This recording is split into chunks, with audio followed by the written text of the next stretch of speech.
This is a Headgum podcast. Hey, buddy, did you miss the big news? The Doughboys are doing a comic book. That's right, Doughboys the comic book, Mitch and Weiger Chew America, Crisis on Infinite Girths is coming soon, and you can pre-order it right now at brkids.com. Each Doughboys comic comes with a toy pack that's a random Mitch or random Weiger. You don't get to choose, but you do get to choose what you want to do with it. Wink.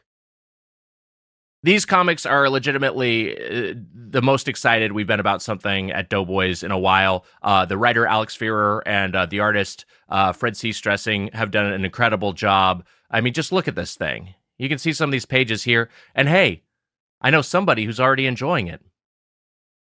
It's a really, really cool thing that exists, that you can own. And we'd love it if you would order yourself a copy. So go to brkids.com. Check out Doughboys, the comic book. We'll see you in the funny pages. The not-so-funny pages. On January 14th, 1993, The Simpsons first aired its now legendary episode Marge vs. the Monorail, famously written by Conan O'Brien. In the climax, as the hastily built monorail speeds out of control, endangering the passengers on its maiden voyage, train engineer Homer saves the day by fashioning a makeshift anchor that hooks on to an oversized novelty donut used as a sign for a strip mall business. It's just one of many pop culture references to an actual donut shop and programmatic architecture example established in Inglewood, California in 1953 as Big Donut Drive-In and later renamed to its current brand. From its creation, its star attraction has been its giant rooftop donut, visible from the 405 freeway and even from planes landing at nearby LAX airport. Measuring 32 feet in diameter and weighing over 15,000 pounds, tourists would make a special trip to gawk at and later pose for selfies with a giant roundie, while locals kept coming back for the fresh pastries made from a house flour blend. The donut marquee has appeared in movies like Mars Attacks and Iron Man 2 and TV shows like Arrested Development and Jimmy Kimmel Live, and the donut has been reskinned to promote things like Ghostbusters, the Red Hot Chili Peppers, and The Masked Singer.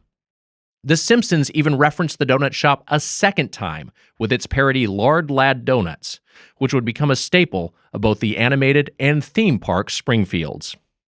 In 2015, Mark Calagian, who made his fortune in his family's casino business, bought the little donut shop with a giant donut sign and has since turned it into a chain, adding espresso drinks and dozens of franchise locations throughout the American West, as well as South Korea, Saudi Arabia, and the Philippines. But is this LA landmark going down the disastrous road of other beloved longtime institutions that embarked on quixotic global expansion plans, like Halal Guys and Dickey's Barbecue Pit? Whatever happens to the outlets, the original's Big Donut will remain a big draw. This week on Doughboys, Randy's Donuts.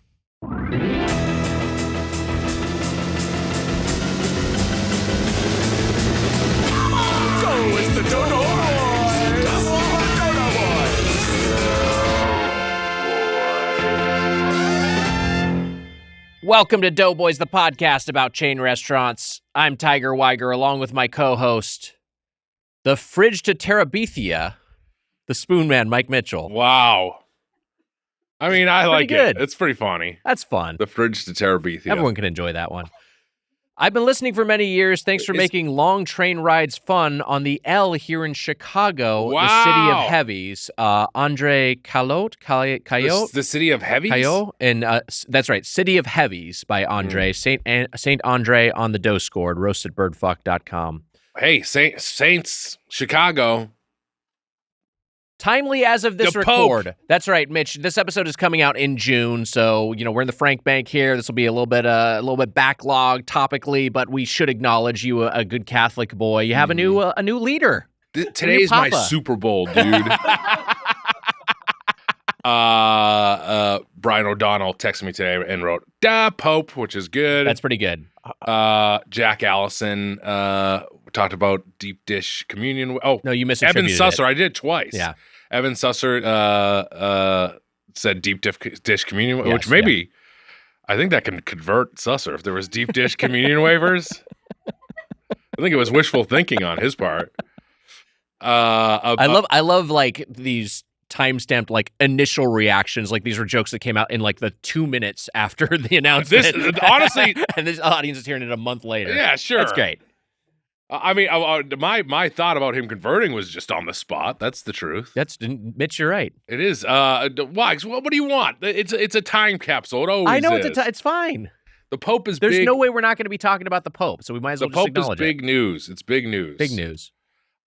Green smoke has come from the chimney. This is a reference to a frog Pope bit of Mitch's in the past. That's what he's talking about with the green smoke. Which you did that when it happened. You were talking about green smoke, and I appreciate it. That frog Pope lives on. If I die, will you promise to make frog Pope? Wait, but what do you mean? Make frog Pope? If I die, will you video frog Pope? What? Will you make the video of frog Pope? Oh, you want me to like produce that bit? Yeah. Like shoot it as a video. If I die too early, it would be sad. Of course, it would be sad.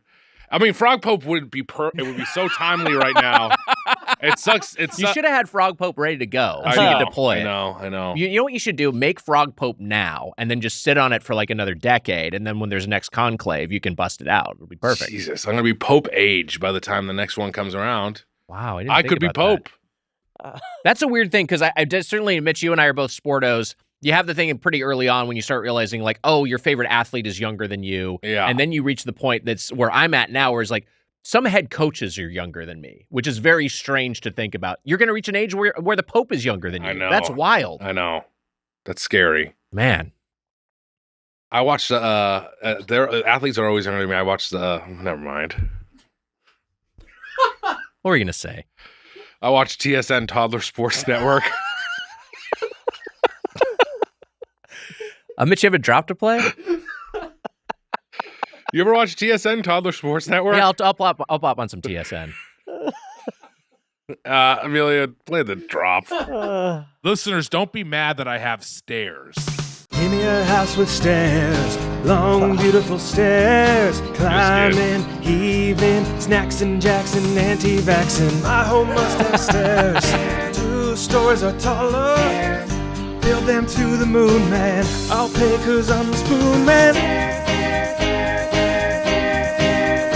Wags, I got stairs in every state.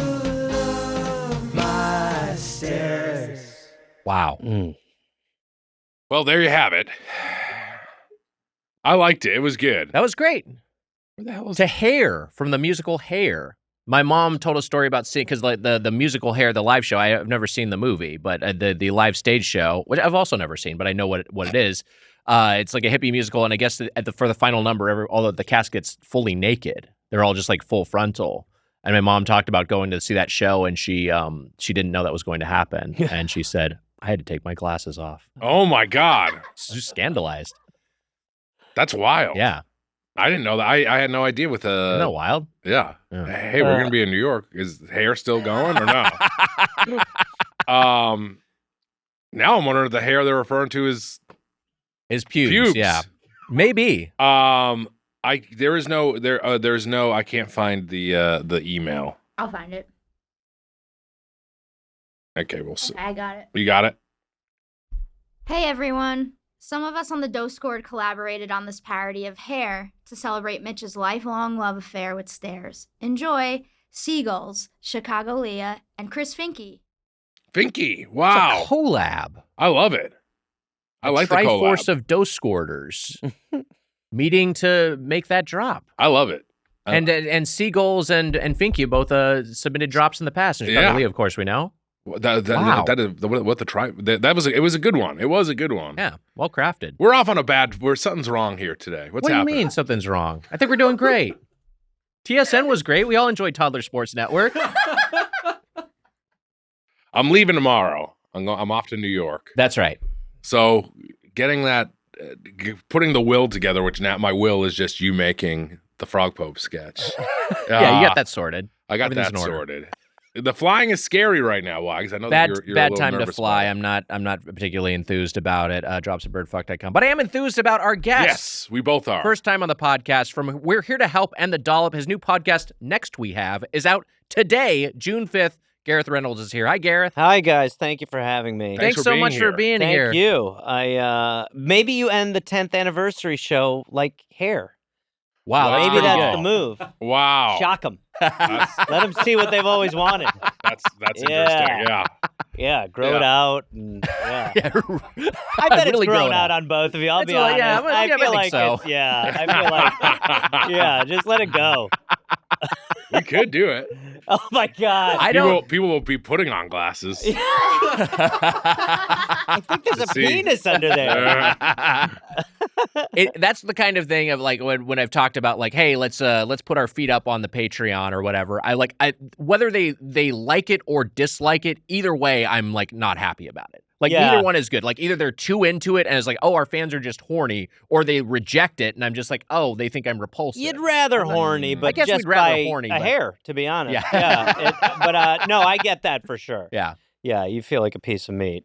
Have you But guys? the money, if you got The the money, money's the great. money Money's for gotta be good. the feet. The Yeah. money's great. That foot money. Yeah. Well, actually, on the new podcast, we have a thing where I'm trying to join a foot fetish website. Okay. And I actually, it got a little out of control, and I started sucking my own toes, which I didn't know I could do. Oh my God. And then when I realized I could do it, I was like, well, fuck, we probably should do this. So I was like, and my face is in it, which is like not a lot of people are showing Oh, their yeah, faces. sure. So I'm trying any angle I got. Wait, so this is specifically a community of foot fetishists. This isn't on an existing platform like OnlyFans or Fansly or whatever. Yeah. This is like its own thing. Yeah, it's like just for feet stuff, foot stuff. Okay. Yeah. I know that I've said this before. I think that there's probably a mindset with a lot of people that I'm a gross man in some ways, but I'm not a dirty guy. But feet, my feet are kind of gross for me. Yeah. My feet specifically, I think, are gross. Why? My feet are pristine. Why are what is it about them?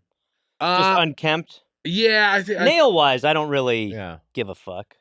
I do not have fungus toe, which a lot of people have fungus toe. I don't know if you're I take really good care of my feet. I get regular pedicures. It's You a do? self-care thing I do for me. Yeah, Whoa. I love it. I started doing it like 5 years ago, and it's great. I look forward to it. I'm just gonna say the gross thing. I sometimes get athlete's foot. Yeah, Ooh. I mean, I've gotten that in the past, and Yeah. that's it's a fungal infection, but it's very treatable. It's all the stairs. Yeah. That's really you're Stairs. working hard and Maybe I need more breathable shoes. I don't know You why I do. get it. I'm very flat-footed. That's another thing. So my feet just look what is like... athlete's? It's just a little rashy, a little itchy. Yeah, do you not get it? I've never. I don't think Wow. I have. I've gotten it before. But I said the same thing about hemorrhoid. I was like, I've never had a hemorrhoid, and everyone's like, you've had a hemorrhoid. yeah. But Yeah, I've you've had it. Yeah, Right, right. Nick? Did you Nick, has figure you out had a whether or not hemorrhoid? you did or not, or do you Have- still? no, I don't think I've ever had it. I think it's possible you have not had one. 'Cause Yeah. I didn't have one until later in life than I'd assumed. Yeah, right. So I'm it's just possible you've just dodged a bullet. sweating. Yeah. It's from sweating. Hemorrhoid or athlete's foot? Not both, I guess. Let's go to both. I think they're both. Like, isn't a hemorrhoid the athlete's foot of the asshole? It's a little different. I think more like a jock itch is like the athlete's foot of that area. That of it. Yeah. I've had jock itch as well. And you Yeah. can get both. You can transfer it from your feet to your crotch. Hey, Really? Yeah. as boys, let's talk Yeah. here for a second. Yeah, locker room. As the boys, locker room Yeah, talk. let's locker room it. Ladies, turn the pod down. When you give that jock an itch, sometimes it feels really good. Am I right, my boys? Nothing like it during, nothing worse after. Yeah. You're scratching. It feels good to play the Al Bundy as we from Married with Children, just sort of Hands scratching down the the crotch. pant. Yeah. I love Yeah. it. Sometimes a I good do feeling. that way too much. I do Right. too. Yeah. I do too. I don't know what it is about. It's I think like it's the nature's warmth. mitten. Yeah, it's kind of just like it's nice warmth. your own little mitten down there. My little guy, peeks out. Yeah, well, he's about to go to just off Broadway in Boston, where he's about to shine with a chorus of. Oh, never mind. Cut that out. Yeah, we got to cut that. We got to cut that. No, it's fine. No, it's not. This Oh, no, it episode's is. out later. Oh yeah. Oh, So right. people you can already say it. enjoyed chorus it. of There was a people who chorus. Yeah, there was a chorus. There was a chorus. and it- Was there? We don't know. This does come out later? Yeah. All right, great. June 5th. We talked about this. Okay, I might have. June 5th, I almost blew that. Not at all. But no, what a show it was. Really was. Oh, we went what all a out. show. Awesome. Oh, the Boston show was, the 10-year anniversary show was a blast. Yeah, twice. Good for you guys. Yeah. Yeah, we knocked it out of the park. pack. You were happy to be there. Oh my God! Thanks for thrilled. inviting me, by the way. I didn't expect this to go so well. Wait, now I'm like fucked up on my timeline. I can't believe David Ortiz made an appearance. Big Poppy was there. Why And did they call him He Big- hit donuts into the audience. That was crazy. Why do they call him Big Poppy? Do you know the etymology of the nickname? He's a big guy. He's a big dad guy. Big That's Poppy. what it's just like purely. He's a I big mean, guy. this is a great Boston trivia thing that I'm like, why do they call him Big Poppy? I don't know. That's just his nickname. I'm pretty sure he gave the nickname to himself. Yeah, that That's does fun, sound though. right. That's a good yeah. one. That's like when Shaq nicknamed himself a Big Aristotle. That was a lot of fun. Yeah. And then he went to like every new team. He didn't realize he was going to get traded 15 times at the end. He's like, I'm Big Keg. I'm Big Shamrock. I was like, Shaq, stop. I liked Big Shamrock. It was for me. Yeah. It was a nice. Was that his last one? No, he actually after he played more after Boston, right? Oh, did he? Or did he I retire? thought Boston was his final year. Maybe I it could was be his wrong. final year. It was getting bad. It was bad, and also we should have won the championship, and it was like Shaq was like too gassed. Well, so- I mean, that's like, but that's the we don't need to spend too much time talking about hoops here, but that's the whole, the Cavs, the Suns, everyone was trying to get a good season out of a healthy season out of old Shaq, and it's just like there's a certain point. But with Boston specifically, like it was a good team that like if he had been just a little bit better, and it's not his fault completely, of course, but I'm saying like. That team could have won. That team was like one of the top three teams. It's a big if to like hang on to. You know, Jesus! I'm just Christ. saying, like if ifs and buts were candy and nuts. Well, I can't believe the Celtics have come back from 2 down to the Knicks and now won the series too. Eminently possible that they are in the NBA Finals now. If any of the, but again, we don't need to talk about hoops too much, and we don't need to timestamp this too much. I want to talk about Next We Have a little bit, which is out today. Fuck. Yeah. Timestamp, yeah. Hoops are current. The finals are here. Yeah, I know. All right, go on. Just go on. The There's future's something wrong crazy. today. It's also possibly that the Celtics are going to get swept by the Knicks. So they're down 2-0 right now. They're not looking so hot. Maybe they'll right the ship. I don't know. I'm going to the game on Saturday. Oh, are you? You guys might be in jail in the future from the hair show in Boston. It's true. It's possible. I mean, giving you my will before I get on a plane and before I go to a Knicks game with a Celtics hat on is a good move. It's a terrifying time to have to get on an airplane, and we have to fucking do it. And it's always terrifying to go to a Knicks game if you're not rooting for the Knicks. Yeah, Well, you don't which have is to wear scarier. you don't have to wear Celtics gear. You know, that's a decision. Oh, you think I should not wear the hat? I mean, I think there will be other Celtics fans there, but I think people will flip you off. That's fine. Yeah. Hey, fuck you. Hey, man, I'm just a Celtics fan. No, your podcast fucking sucks shit. You like the Celtics? All right, next we have the new pod. Includes someone from the Doughboys family. Amelia is your youth correspondent. Yes. Amelia is nice enough to join. It's one of those things where it's like, she basically has come on the show a few times to test me on young person terms.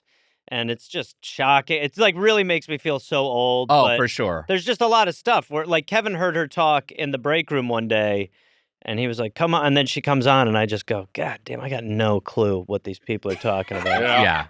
If finally, if you really do feel old, I finally feel like fully old where I'm like, what is she talking about? It was easier for... She talks so fast. Right. I reached a point where I realized how often she was just insulting me, and then I was just like, okay, this is a little bit... Now I understand what's going on. It is insolence then, isn't it? I thought she had the air about her. What the Sigma? What did she say? Did you say what the Sigma? What the hell does that mean? Jesus Christ. These kids. Is this still cool? Yeah. Can Yeah, you that's still cool. do that? That's really cool. That is cool. Yeah. What is that dabbing? That's Yeah, dabbing. dabbing. Can we floss still? Yeah, you could floss. Your attitude is just but What's yeah, cool? so she's come on. I don't know. She's come on and helped me with a number of things, but it's embarrassing. Yeah, what is I cool? always just hear her say Sigma. That's the only thing that I You've know. been saying that Sigma lately. I What is say cool? Sigma. Well, none of this is cool. Okay. But it's online terms that kids like 10 to 15 use, and for some Okay. reason that's become in the vernacular. Toilet. What was it? Skibbity toilet. Okay, Skibbity I am familiar toilet. with Skibbity Toilet. My wife has shown me Skibbity Toilet. Yeah, that's a that lot of one- fun, actually. that Skibbity one- Toilet's been around though for a while, hasn't it? That Yeah. stupid bullshit. Yeah. Yeah. See, I didn't know about it till Like late. looks maxing, aura maxing. Mhm. Like the second I was like Riz, people are like, dude, stop. That's like Yeah. 4 months old. Right. I was like, But she's been very helpful. But yeah, I mean, the whole show is just a lot of like, just very short form. There's no real through line other than it's just a lot of little bits, which is, that's great. if it's good, it's good. If it's not, it's just in the show. Hey, Yeah. we know that. We know that here at Doughboys. Yeah, I know. Yeah. Well, this is my third podcast, so I'm like, what is happening? But it's the first one I've done alone. Like, we're here to help with Jake. I wasn't sure if we were going to keep going, so then I just kind of started this, and then we kept doing We're Here to Help. So now it's just a bunch of little bits. I love it. Digestible. Yeah.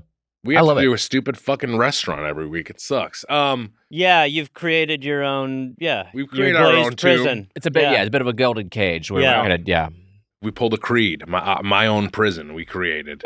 We did pull a Creed. Do you know who Creed is, Amelia? Yeah, I know Creed. Yeah, all right, Sigma. Oh, you know him. Ironically, here's the thing with you guys. Yeah. Back in our day, like eat something, tastes like ass. Now, for you guys, is a term of endearment. That's so if good. So if you're at a 5-star restaurant, tastes like ass. Please tell the chef that tasted like ass. What an unbelievable gnocchi. Such ass.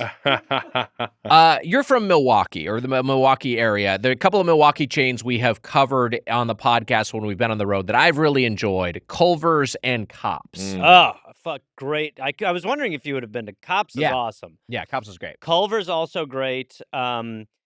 The Culver, when I would go there in high school, it was always senior citizen. Like, it was shocking how many old people were working in Culver's. Because I've heard the opposite now. Now I heard it's all like 15-year-olds. They must have just made the swap. I mean, it makes sense for a business model to be like, you forgot about the fish. And they're like, what?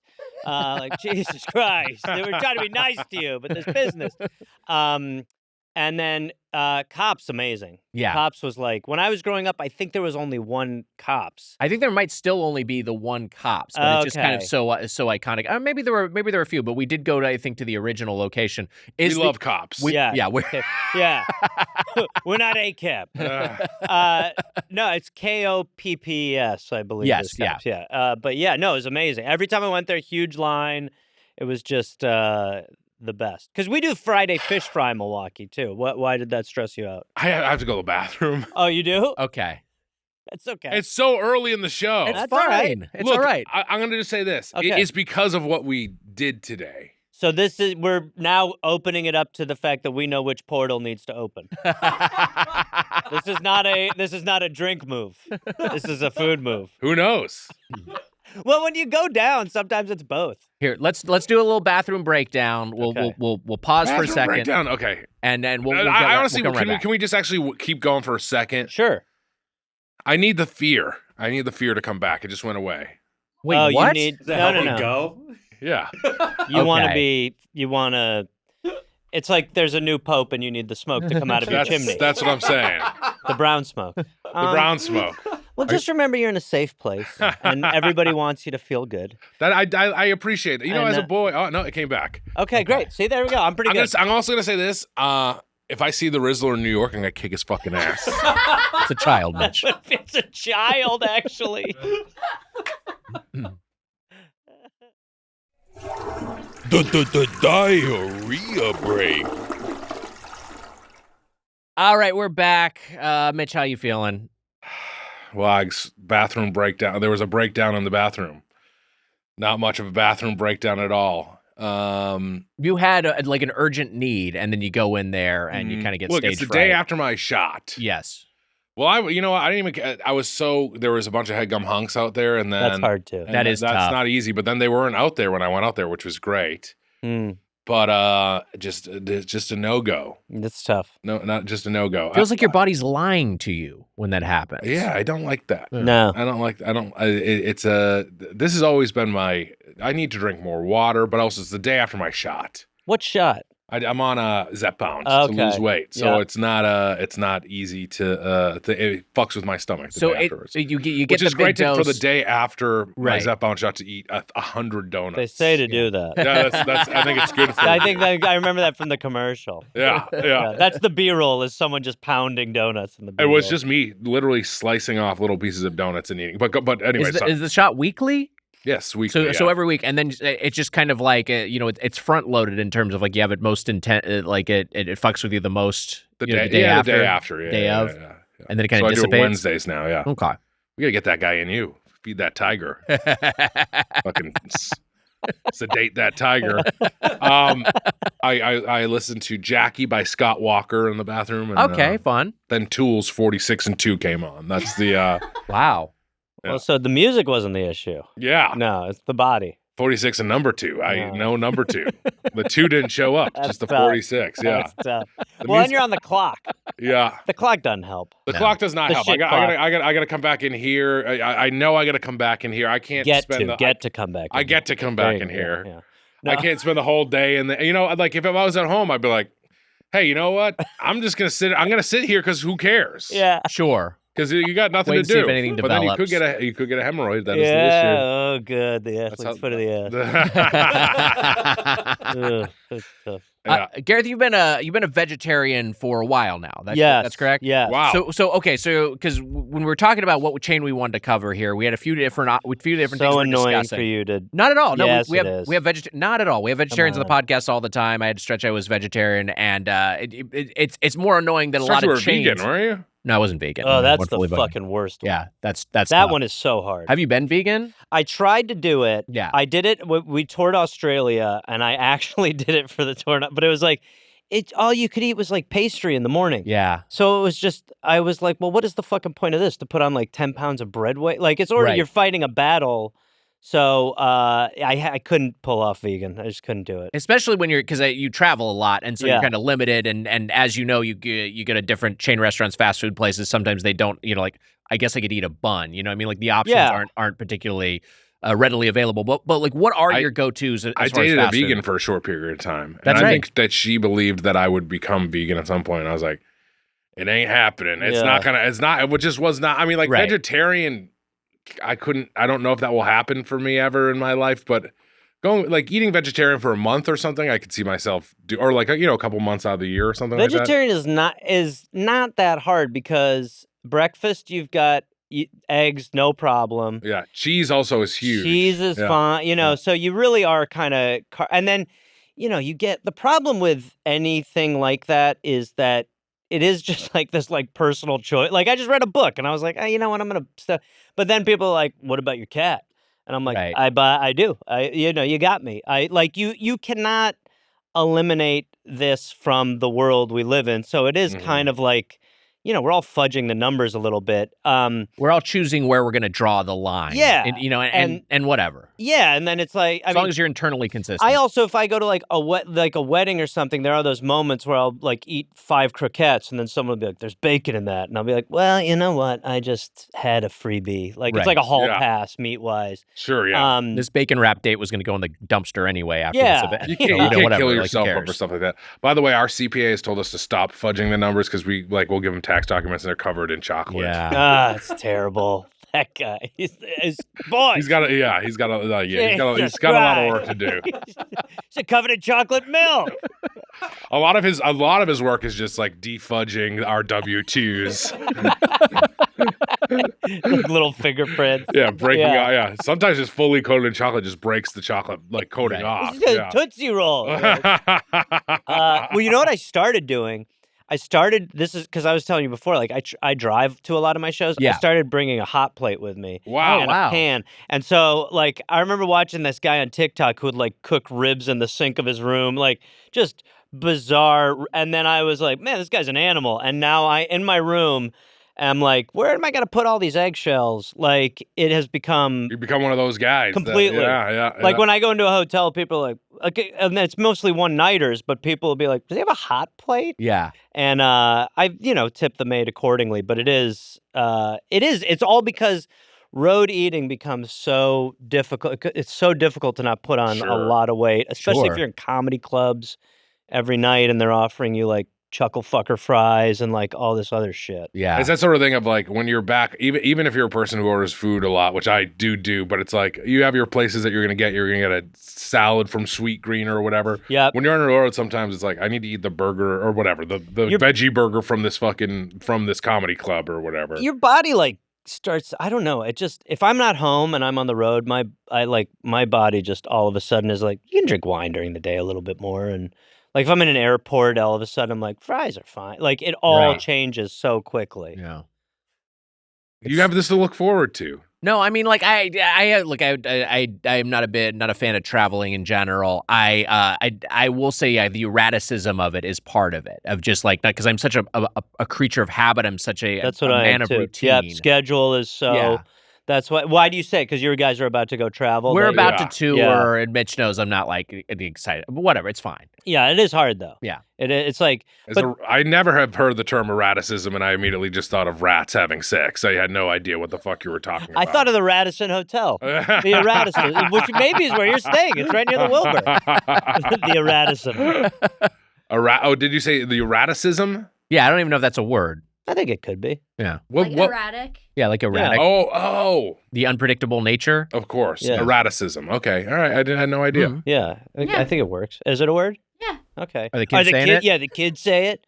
Does it have Riz? Yes, it has Riz for sure. Wow. Interesting. There is, Susser was using some term, like the kid term, like one of those kid terms, and it stood out the other day. What was it? It was either like let them cook or something like that. But there is like a. I think Sus was just hungry. He's always like the Hulk. He's always hungry. I did some of that vernacular. Is that what I'm looking for? Is seeping into it's affecting us us older people, or it's coming through now. The kid talk. The kid talk is coming through. Some of it's just becoming standard. It's a good thing. It should be good. I just know I'm like the graveyard for those terms. When I start saying them, like they're over. Like I kind of feel like a marker for that. Like by the time I know about it, it's no longer relevant. But remember when you were a kid and you were like, I mean, when I was a kid, like we had like when you'd hear an old person try to hang, you'd be like, buddy.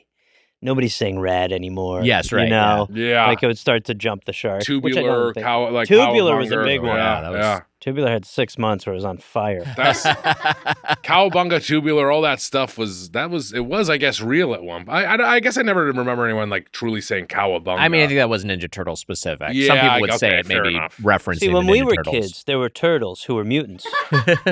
You believe that? Yeah. They fought crime. Yeah. The Ninja Turtles, my understanding, still are still thriving. They still exist. They just have like a different canon, and their younger people have a different Ninja Turtle song. They were like, "What's the Ninja Turtle song?" And they're not thinking "Teenage Mutant Ninja Turtles, Teenage Mutant Ninja Turtles." It's a different song. It's like something that I don't even know. It's a melody I wouldn't recognize. Well, my parents are English, raised in Wisconsin, so I would go to England very often. And this was something I found, like, they gave me a Teenage Mutant Ninja Turtles sleeping bag for one Christmas when I was over there. Mm-hmm. And I looked on the sleeping bag, and it said Teenage Mutant Hero Turtles. And whoa, what the fuck? I was like, what? And there was this whole thing where England wouldn't say ninja. And so the theme song, the first time I saw it over there, it's the weirdest thing ever, because it's just like, it really is awkwardly dubbed in, where they're just like, Teenage Mutant Hero Turtles, Teenage Mutant Hero Turtle.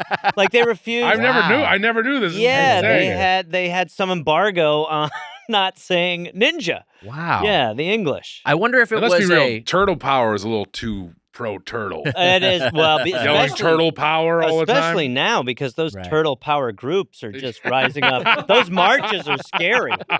Yeah, you do not want to get involved in a turtle power march. But we should get involved now because it'll spread. We've seen it before. Mm-hmm, mm-hmm. Look, I voted for the Shredder, so. Jesus Christ, I can't believe I'm with a Shredder voter. I wonder if that was, they thought ninja wouldn't localize, like British kids didn't have a concept of what a ninja was. I wonder if that, or if it was like a weird rights thing or some weird Japanophobia, or I have no idea. I've found with the English that if it could be racist, that's probably the wisest play, to just probably a racial thing with them, right? Versus like, well, kids won't understand it. They're like, no, we don't like the Japanese either. Nah, give him an inch. So what are okay, you are on the road, maybe you don't have access to a hot plate, or maybe you just I've got to eat at some restaurant for out of necessity. What are you hoping for? Like, what's the ideal for you? Because you can cobble together a pretty good vegetarian meal at like a Taco Bell or something, but yes. I always start out pretty good. The first week I'm like, I probably will avoid the drive-through. And then it's that second, third week. Taco Bell is a banger. I'll get a bean and cheese hard shell, which they're pretty weird about. So you have to go a beef taco, no beef, add beans. Right. They, for some reason, have made it complicated. Del Taco, for a while, did the Impossible Taco, which was fucking delicious. Yeah, they discontinued. Like, this is almost it. all the chains except for Burger King. Burger King is the only one that still has the Impossible Whopper. Yep. All the rest of them have gotten rid of their plant-based proteins. It's kind of a bummer. Hey, it's about the bottom line, you know? That's true. Here we go. Okay, you can't blame them. You can't blame Turtles. them. The turtle power. Panda Express. Oh, okay. What are you getting there for as a vegetarian? They have a fake chicken. They have like a fake orange fake chicken. Fake orange chicken. It's pretty good. That's a good one. And then Subway. Subway still is pretty good. They have the veggie patty there. Yeah. And then, but I will like on the road sometimes do like, like sometimes I'll get like chicken every now and then. Sure. Now I've started to mix it in a little bit just because it gets so hard. But those are vegetarian wise, those to me are the best ones. Subway, even if you don't get, I can still eat like just fucking vegetables in that bread. I don't know. Still got me. We kind of buried Subway. We've had some bad recent experiences with Subway, but I will say when I was very sick, as I told you, I got a turkey with Swiss cheese toasted and just vinegar on it, and it was like it just was like, oh, this is good plain nourishing nothing nourishment. Yeah. Well, there's certain things there where I'm like, like if they have to use like an ice cream scooper for any meat, I'm like, steer clear of that. Right. Yeah. Like to me, that's where, but I don't know. I like, again, the cheese. Are you no fish? You're not a pescatarian? Not really fish. Yeah. No. I don't shame them, but they're a little strange to me, the pescatarians. Yeah. I don't really get it. Yeah. It's again, we're all drawing our own arbitrary lines. I kind of can understand the argument, but certain fish I'm like also like, oh man. Like when I was eating, this guy's a soul judger. He tries to judge what type of soul he's right. consuming. I actually get that. Like that, like calamari to me, I'm like that. They can get out of jars. Yeah, I feel very strange. Be eating that. I don't eat cephalopods. I don't eat octopus. I don't eat squid. Even though I do eat fish, like that's like one thing. I feel weird about that. I was not eating any pork for a while, and now I'm just like, if something has bacon in it, I'm not gonna like take it off. I'm gonna like throw it in the trash. IQ-based eating seems. I'm okay with that. Yeah. Honestly.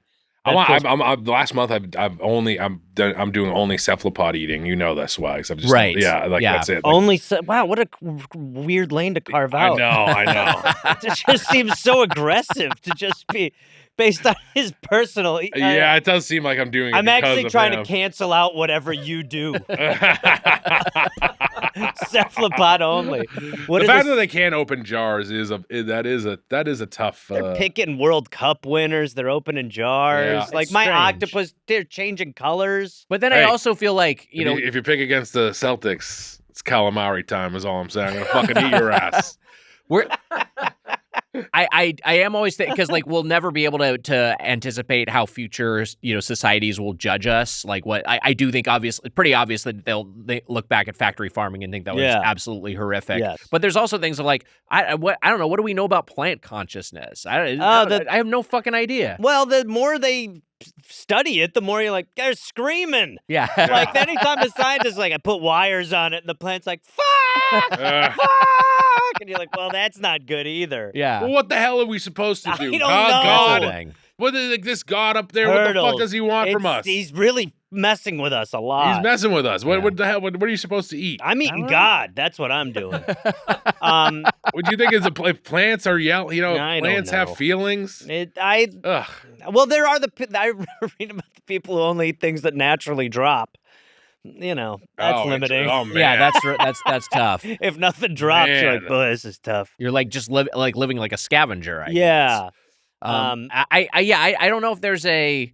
I don't know the most ethical way to eat, but I mean, I certainly think there are things that if you're just sort of like looking to generally like limit the amount of misery, you know what I mean? Like, I eat some meat. I try to avoid factory farm meat as much as possible, but it's just like I don't think fucking as much. know. I mean, you can't. You can do what you can do, and also like affordability. There's all these things that are just kind of societally baked in at this point. Right. But Also, if you fell down in a pig pen, you would be eaten by the pig. Sure.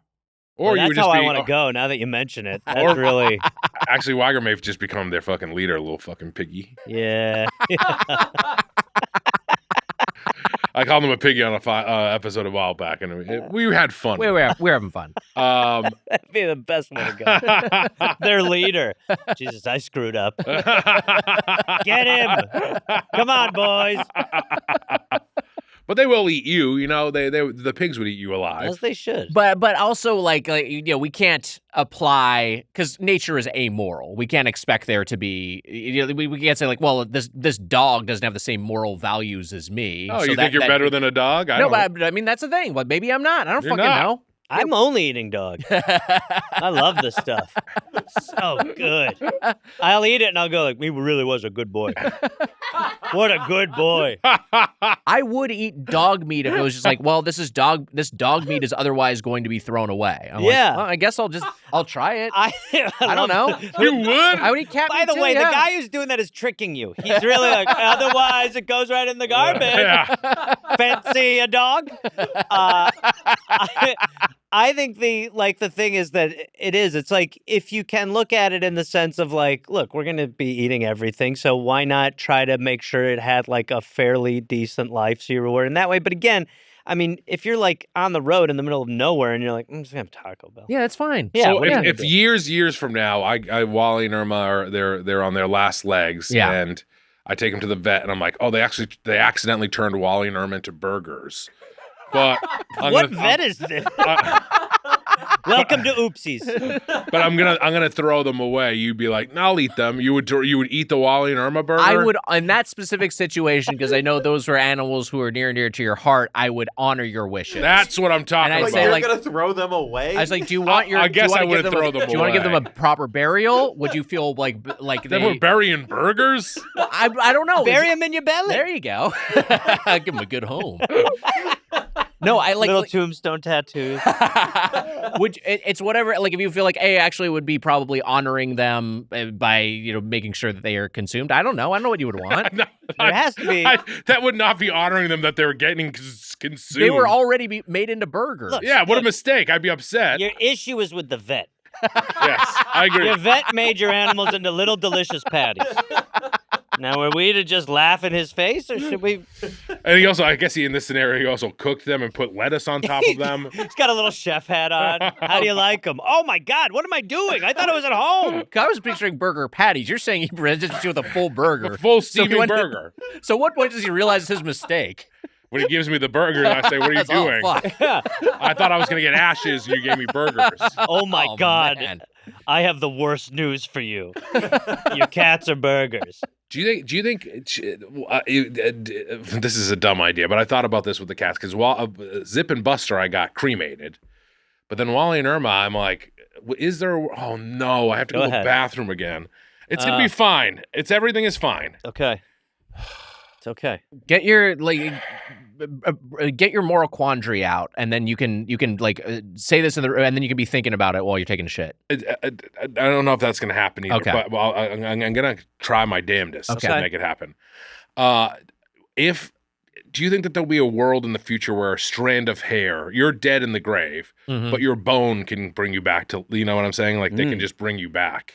Like kind of a Jurassic Park / AI sort of very thing. much an AI moment. Right, but then that's also a thing of like the nature of consciousness, because we've never solved the hard problem of consciousness. Like, would that actually be you, or would this be a simulacrum of you that has a different consciousness, that has your memories, but was not actually the continuation of your own life? But I'm saying, like, is it worth it to not cremate things because of that? Or maybe they can get it from cremation. I gotta go to the bathroom. All right, go think about it, Mitch. It's interesting. Have a think in there on that. All right, he'll solve it. We'll be back. The diarrhea break.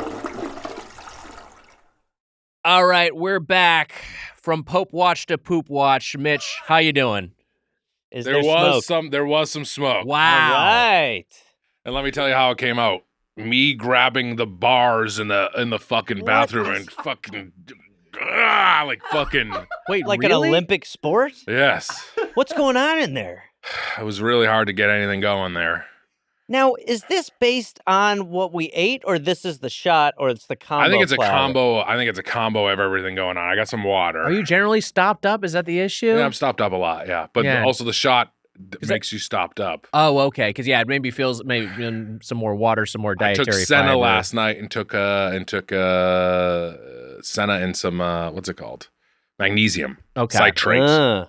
Magnesium citrate. You ever messed around with like a Benefiber or something like that, a fiber supplement? I got Citracel wags. Okay, I'm same trying to thing. get things Listen, going. you guys, this is like being in Colombia in the 80s. I haven't heard of a lot of those.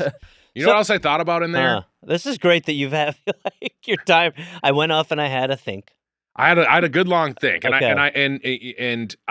I do. A part of me does feel like maybe I shouldn't, incinerate myself or Wally in case there is some sort of great resurrection at some point within the Oh, world. right. But also, do you ever think that the idea of hell, which I'm afraid of? I'm afraid of the devil. But do you ever think you were talking about like how future generations will see us, and now we've talked about consciousness getting uploaded. Do you think we'll ever get like future generations, if you have that consciousness, you think they could like upload it into a hell? You know what I'm saying? Like a hell program? That's interesting. You just kind of pitched a like a Philip K. Dick sort of short story there. I think it's possible. And also maybe if it's like your own thing of like, I mean, maybe we're in it now, Yeah. by the way. Oh, fuck. It could be. But then also it's that sort of thing of like, you choose your own, and if it's a self-hating person, they're going to put themselves into a worse and worse you know what I'm saying? Ooh. You did get a lot of thinking done. I got a lot of thinking in No there. more pooping during the okay. You're coming back in with some dark stuff. I can't guarantee that, but I'm saying if you can upload consciousness, if that becomes a thing, can't you just upload someone into a hell? Going back to your original thing. First off, I would say like who knows what the future would be if like you're suggesting some sort of great resurrection, like at some point a future society decides like, hey, people who previously died actually is the correct ethical thing to do, or we're just going to do it We from got an anthropological Weiger's reason. bone. We to got a bring people Weiger out. bone. But what you're saying is like, how do we even know that that's going to be the source of it? Like maybe there's some other thing of like, hey, we've discovered some other dimension that allows us to fold time where we can kind of, pull his consciousness from a different reality or something like that, or from a different timeline. Who fucking knows? So I don't know if like physically preserving your remains is what will result in you potentially being resurrected. Maybe you should get cremated for that reason alone. Maybe that too. But the other thing I was going to say is like I could see a point where future societies decide that like, hey, we should, if we're going to resurrect people, they should have to atone for the sins They're in their going to be lives. punished. And we're going to apply the strict sort of standards of our future society to how they lived in their time. And they're going to upload them to hell. And they might get uploaded Or to like hell. a So it could purgatory, happen. Microsoft Purgatory, or something like that. Man, hell, like a Microsoft hell. Like you I know would- you're in hell, but you see a Microsoft You're just symbol. Clippy. No. Yeah. Yeah. No, that is Quick bites, interesting. little quick bites of hell. That's horrible. Quibby wags, a Quibby hell. Oh my God. Quibi was hell. Yeah, Quibby was hell. Quibi was hell. A Go 90 I was hell. a Go 90 guy, yeah. You can watch my torture in a whole new. If you turn your phone 90 degrees. Shit. Yeah, I think I'd go the cremation route just to be safe. Get it, burn Well, everything. there was a guy who I think it was a road rage incident, and he got shot. He was like an upstanding citizen, whatever, and then his family, because I guess the guy who shot and killed him in the road rage incident obviously was up on charges, and the family had an AI like video testimonial of the guy made for him to sort of say a nice sentiment towards the man who killed him, and the judge watched it and felt a little more sympathetic to the defendant. And it's super eerie to watch because That's like the really guy who died, and weird. he's like, in another life, maybe you and I could be friends, and something like Man. that. Yeah, and even that to me, I'm like, that's a bridge too far with Yeah, this that's shit to me. There's gonna be a lot of weird shit we witness it Oh, yeah. before we kick it, wags. Hopefully, hopefully we make it that long. Who knows? I'm ready Yeah. to go. Yeah, I'm ready to go. I don't too. mind. I don't mind. What is honestly. a fridge to Terabithia was the thing? Is that a bridge to Terabithia? Is that basically like a lion witch in the wardrobe type bullshit? Or Yeah, what is Amelia, can you explain a Bridge of Terabithia for it? us? Yeah. What do your kids call it? I I don't know. I think it was like I think it was in that sort of like linking our world to a fantasy world. I think that's what it was, something like that. Yeah, but I never saw it. Are you worried about Hell? You worry about these things? Is this the Catholic upbringing? this new thing that who knows if how strict this future society will be? Will they judge Wally for eating a tuna fish? You know what I mean? Who knows? Will they send Wally to some sort of cat hell? Well, that's another thing. Like, are we ever going to reach a point? You're eating him anyway. Don't worry about it. Are we ever going to reach a point where it was like there's going to be, because right now the sort of approach towards nature is like we don't intervene really. Like we'll maybe preserve some species, but for the most part, like the food chain, all that sort of stuff, the circle of life, that will just kind of like exist on its own in the wild. Will there ever reach a point where people are like, well, actually, we should intervene to ensure that there's ethical behavior among other life forms? Like I don't know. Who knows? Look, it was a thinker and a stinker in there. Good for you. Good for you. A lot going on in there. Yeah. I feel a little bit better, hopefully. I think a third might give you closure. Let's trilogy. A third, you might come back out and be like, I figured out what God is. The Headgum shitter. Let's talk a little bit about because we were talking about Wally and Irma burgers earlier. Okay, sure. Let's talk about cats in general, because I feel like we got a lot of cat parents in here. Amelia, Mitch, obviously, Wally and Irma. And Gareth, you're a cat dad. Yeah, my cat's named Jose. I love him. He's my everything, and when I leave town, it's like the worst, hardest thing. I feel like a bad parent because I basically have cat sitters come and look after him more than I'm there, and I have someone stay in my place so he feels comfortable. But definitely when I come back, I feel like he's a little mad for a minute. I had to leave Wally and Irma for 3 months when I was in Toronto. I hated it. It's brutal. It was rough. It was rough. I hated it. Yeah, see, I'm gone for so long stretches, like 3-ish weeks at a time. And I, towards the end, it is crazy how much I'm like, can't wait to see my little guy. When you return, I love it. I feel the same way. Yeah, this is a question for everyone, I guess. Like, when you return after an absence, are your cats like meowing up a storm? Like, how are they reacting? Why is they going crazy? Yeah. Yeah, he is right in. I mean, he what happens is he comes over, he kind of, I think, can't believe it, and that might be me putting my own ego into it. I mean, who wouldn't be shocked? The king is back. But he comes over and he's definitely a little overwhelmed by it, and then he kind of like, there's a little bit of a distance, and then he's like my shadow for the next week. Wow. While he kind of adjusts and comes back. And I mean, pretty much like we have a routine. He sleeps with me every night. He started to sleep on the like my bed's up against a wall, and for a while he slept like on the other side of me next to the wall, which was great because I could get up and piss. And then he like started to want the side closest to the floor. So now I sleep on the inside like the cat should. And now when I get up to not disturb him, I kind of like slink under. It's like insane. I slink under the blankets to like get out. I do the same thing. And I'm like, this is crazy. And I got 2 of them, so it's even more of an obstacle course. Yeah, but I'm like, this is not okay. I got video here of me coming home after 3 months. Do you want to just hear how they react? Hi.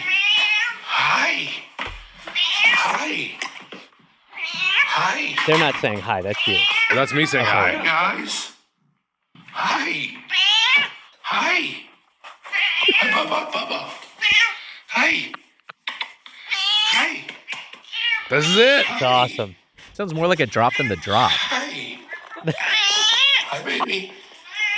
Yeah, it is a drop. Look at them. Hi. They go crazy. It's really cute. Hi. I mean, they know. They love you. They love you. Yeah. I love them. Now they get a bad rap for being like, "Whoa, what the fuck at the end there?" Irma We goes demand nuts. answers. No, they get a bad rap for not being as affectionate, but as dogs. But I really find like my cat. Those are people who are super fucking dumbasses. Yeah. I got to tell you, when people are like, you just never had a cat, you don't know how affectionate they are.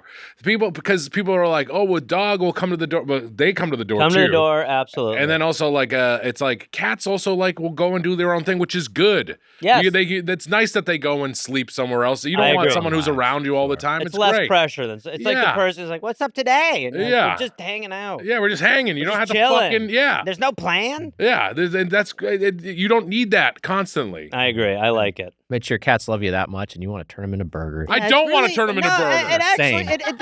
that whole burger thing just ages so poorly after that video. I don't want them to be burgers. My fear is that he would eat the burgers. Well, why did you offer him the cat? It's just the whole thing. I'll tell you, my head's spinning. They're meowing when you're home. You're serving them as food. It's just. I would eat burger wag before I would eat burger wag. Whoa, a little wagyu. All right, now we're talking. I'd be all right with being eaten if I'm not saying like I'd want that to be the case, but like I think I'd be all right with being eaten. It sounds like you what you want from this is being alive as I eat you. Oh, that's the dream. How's it tasting, buddy? Feet first, please. I want to savor this. Like Ray Liotta at the end of Hannibal. Oh yeah, what a crazy! I remember rough stuff. Being in the movie theater watching that and being like, "This is weird." It's I remember truly this as a insane. boy Truly being like, "This is insane like very scene. weird what I'm watching." Not enjoying what's happening to Yeah, this man. it was because I was what, like 16 or 17 or whatever when that movie came out. Maybe older. I don't know. I forgot when Hannibal came out. Yeah, 2000. Is that a good guess? It was. Yeah, Why not? It was something like but High Silence of the Lambs obviously such a huge like kind of mainstream hit, and there's some extraordinarily dark stuff in that, but it's like not as imaginatively. Well, they did that, and depraved. then they were. I mean, it's like then they're like, we gotta get fucked up now. Yeah, it's like making Saw 4. It's like, how do we heighten this? Yep. You know, yeah.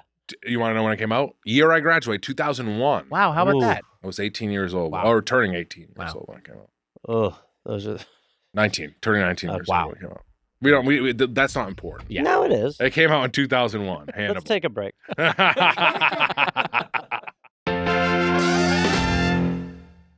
This show is sponsored by BetterHelp. Mitch, sadly, there still exists a stigma surrounding men's mental health.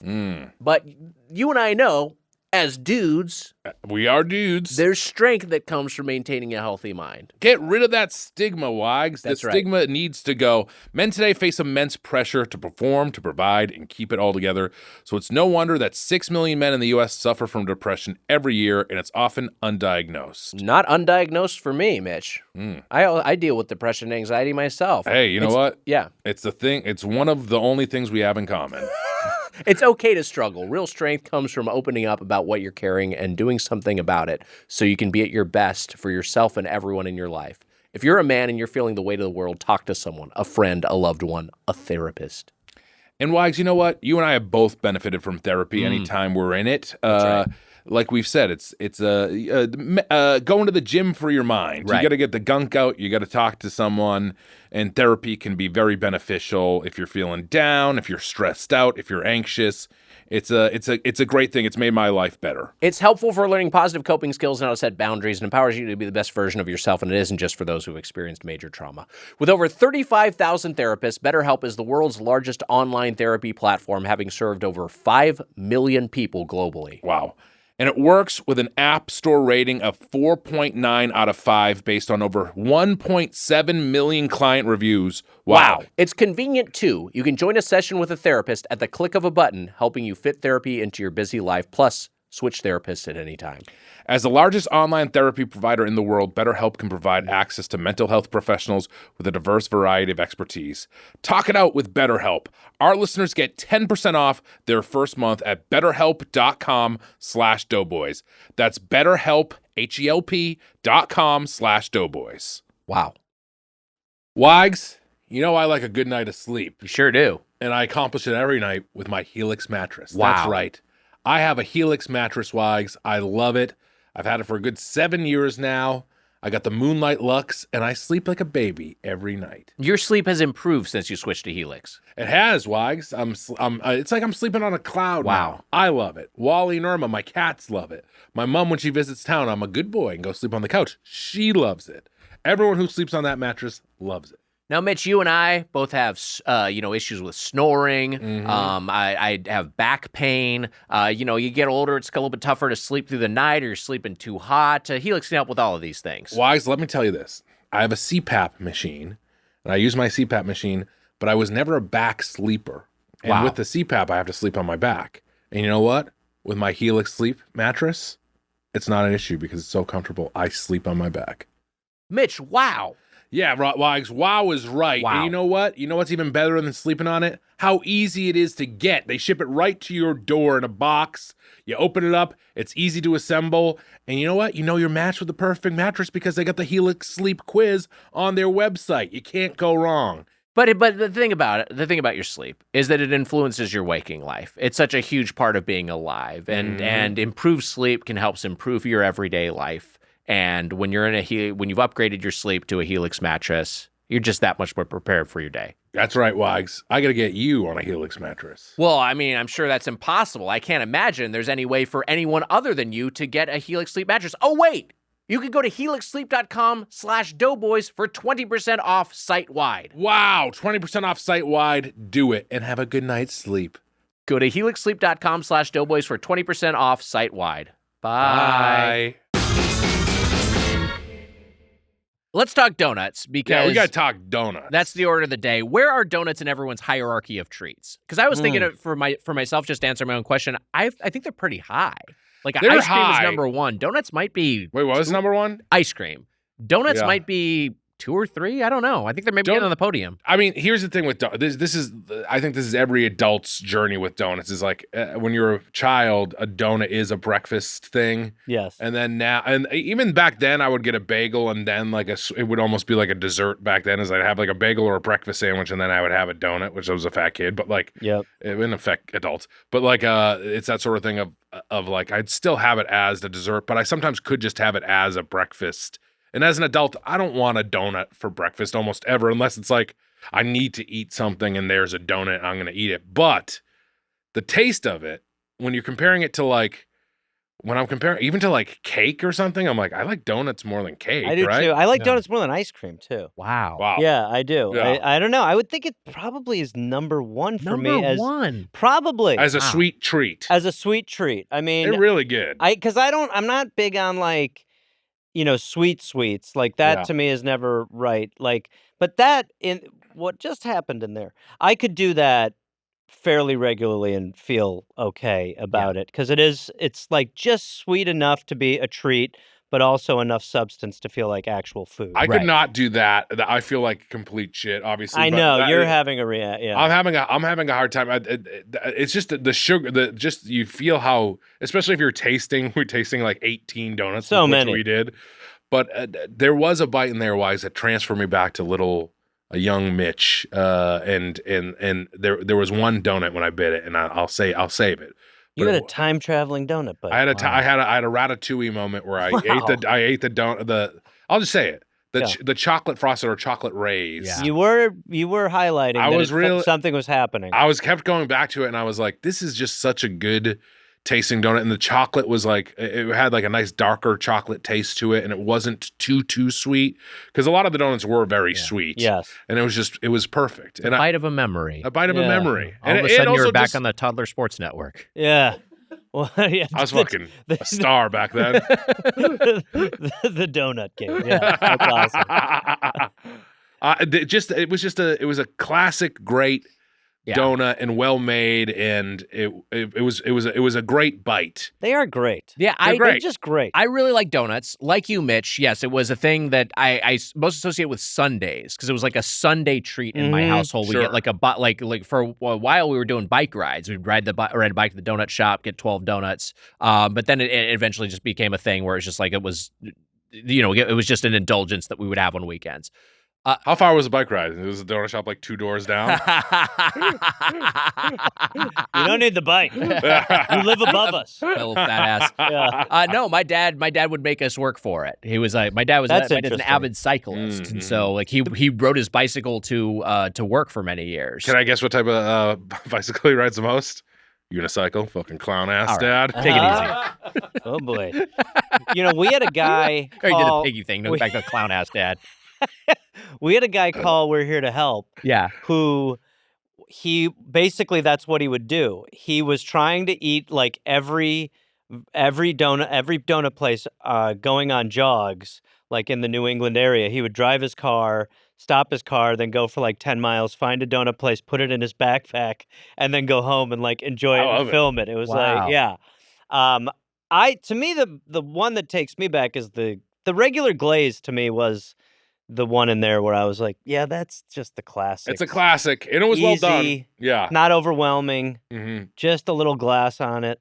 And this is a classic spot. We're talking about Randy's Donuts, which was The founded in big donut. 1952 in Inglewood. I was going to get to it, Mitch. It was Sorry. founded in No, it's fine. It's I got a big excited. donut. I got excited. It is, look, here's the thing. I went to the Big Donut. That donut really is big as fuck. It's It's huge. a fucking big-ass donut. You been to the Big Donut? I used to work, when I first moved here, I would like work remodeling houses, and it was Okay. right down there. Wow. Yeah. And and it was amazing. Yeah. Yeah. How can we ask you quickly? I didn't know this about you. This is great. Yeah. How would you remodel this studio? Would you get rid of the Well, first, fake that would grapes? be a toilet. That would be a toilet. That's a great Get a call. bowl there so there's no breaks. I don't know. By the way, I should point out I was the worst construction worker in the world. Wow. I was genuinely like the one where they were like, clean that up and then go to the dump. But what I would do is probably, you know what I'd like to do? This all could be a window right here. And Wow. really let the people in when they that's walk fun. in. Really open it up. Because I'm always like, hey, we should get these curtains closed so we're not He thinks I distracted got by too people walking by. distracted. No. But you're saying I open like it up. seeing it. Make it I've into walked like by kind your of a terrarium. podcast a number of times. Yeah. There is a little bit of it does feel like a little, you'll record and you'll go, and you're like, oh, it's sunny out, So Yeah, like, I it's guess, Vegas. Yeah.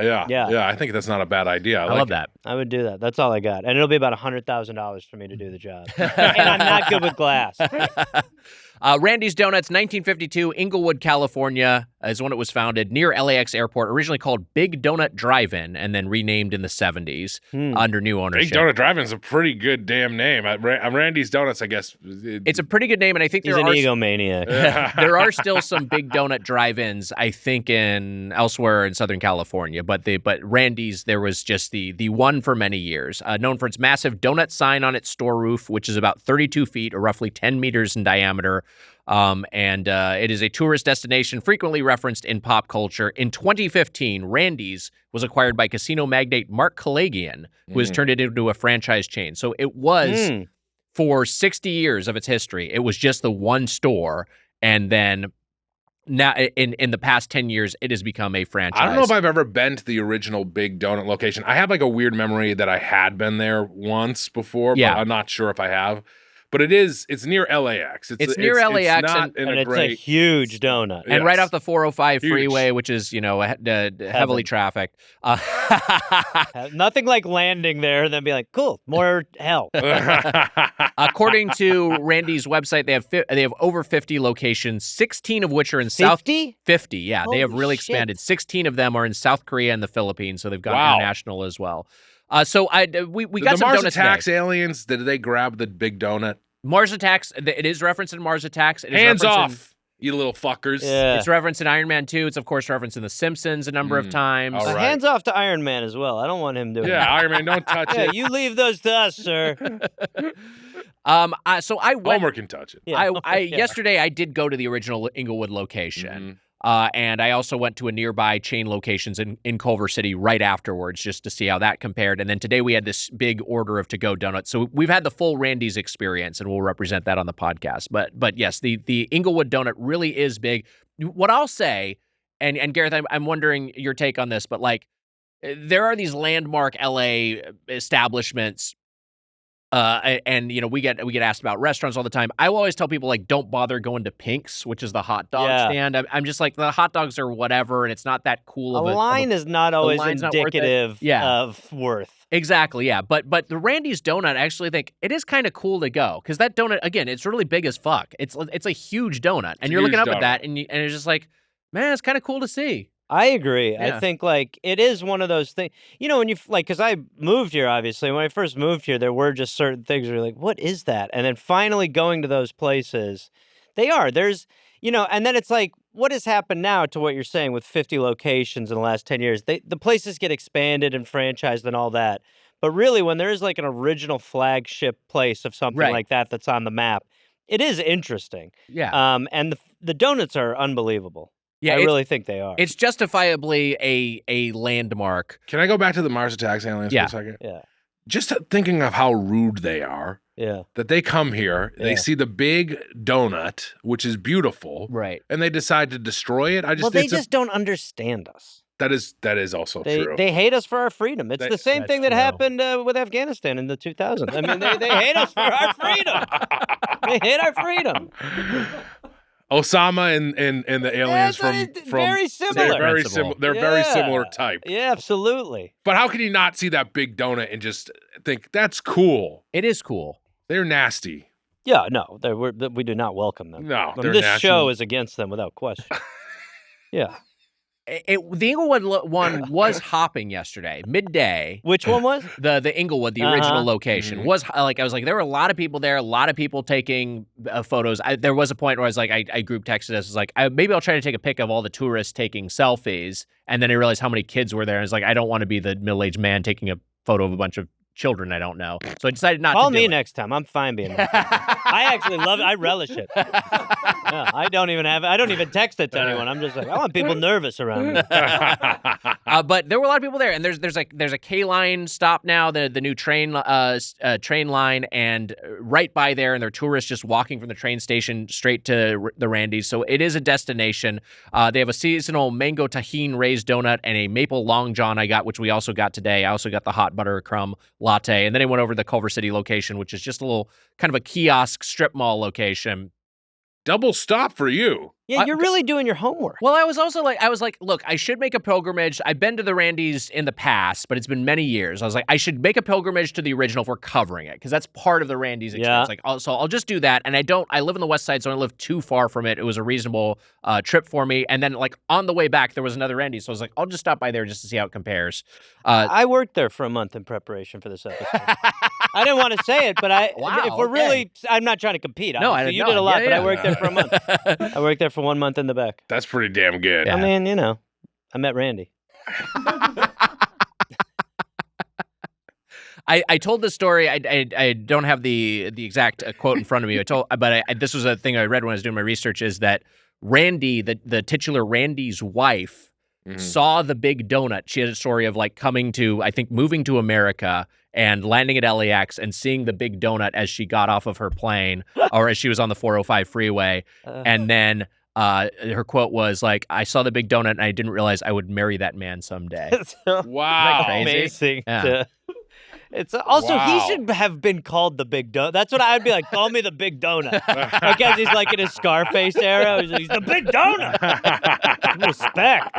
But that is really strange. It's also, what a way to know you're in America. Right. You're just like, okay, they are for real with this stuff. There was that period in like the 50s where they were just building things that were just big versions of what the business was. It was just like, I think programmatic architecture, I think it's called. And it's just like there'd be like a big hot dog. And it's like, that's the hot dog place. Okay, so that's my pitch on the Headgum revamp. You guys on top of it. That's pretty good. Two Doughboys figures. I guess we could just stand up there and people would think we're the big versions of ourselves. You're going to the bathroom? Well, that's strange. One of the statues is always missing. He's down the ladder again. What's he doing? The other one is definitely a statue, just Weiger standing there. Oh yeah. I like the big thing. I like the big thing too. It's fun. The Brown Derby is a lot of fun. Brown Derby's a lot of fun. Rest in peace to the Brown Derby. There's one left in Disney World. Yeah, that's fun. I like it. Okay, so let me just run down the roster of donuts we got today, and then I'll also talk about some of the ones that I had on my own trips. So we got the maple raised churro, the Nutella raised, red velvet ganache, apple fritter, blueberry iced cake. Apple fritter was one. Emma's not here, but I asked Emma to pick out a donut. She said apple fritter. Blueberry iced cake. Hold on. You had already picked apple fritter. Yeah, but I said, like, Emma, you pick one. And she said, I'll also do apple fritter. So we got an apple fritter. So you said apple fritter, but she did say a second one, which we didn't get. I guess we could have gotten 2 apple fritters, but we didn't finish She said a second donut. Wait, she did? Yeah. I didn't What's the see second it. What one? was it? I look it up. Blueberry iced cake, chocolate buttermilk, chocolate chip cake, chocolate raised, devil's food. That was Amelia's pick. Amelia's choice? Mm-hmm. Millie's choice. Millie's choice. Glazed crondy. Crondy is their version of a what else do they call some other place has a thing they call the croissant donut. I forget what that branding is. But this is their croissant donut. That's their branding. Glazed old fashioned, maple bar, matcha raised, pink raised with sprinkles, pink sprinkles ice cake. I can't believe we ate all this. Strawberry jelly filled, and then the mysterious Randy's Choice. Yeah. We'll get to the Randy's Choice in a second. Oh boy, howdy will we. Emma, I love an apple fritter or a strawberry frosted. That's what she said. Oh, I didn't see the strawberry frosted. Well, she said or, so I picked apple fritter. And then I wrote a bunch down, and I said, if Garth doesn't pick, This is insulting. I got to be honest with you. This is the other crazy thing. I did have Wayne's World 2 on at the time, so I don't know if that was. Must be a Freudian slip. You were must have been so a sad when you Freudian got slip. here. You're like, oh, that guy Gareth. Not Garth. We moved it an hour earlier for him. That's not as okay. No, this was perfect. I was very excited to eat here because I don't have a ton of experience with it, and I'm just gonna say right off the bat, Wags, the donuts were good. The donuts were really good. So I grew up in Southern California, and I'm familiar with the kind of place that Randy's is. Like the place we went to was Martha's Donuts in Long Beach all the time. It was the exact same sort of thing. Probably these donuts were just. They were pretty much 1-to-1 with what I remember, and there are a lot of these places in Southern California that are, they have a pink cardboard box, and they're a lot of them are owned by Cambodian immigrant families, and they're independent companies, but a lot of them are sourcing their ingredients from the same place, so that the donuts are all pretty similar.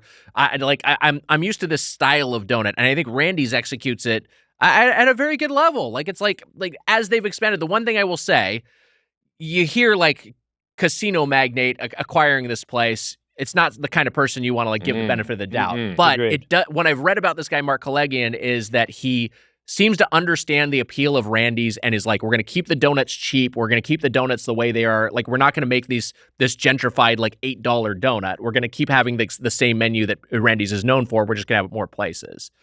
And I do like that approach. Yeah, I think it also is so funny where we live in the time where it's the genius business move is to be like, I'll keep the thing that succeeded greatly the exact same way. Right. Yeah. Shrewd move, magnate.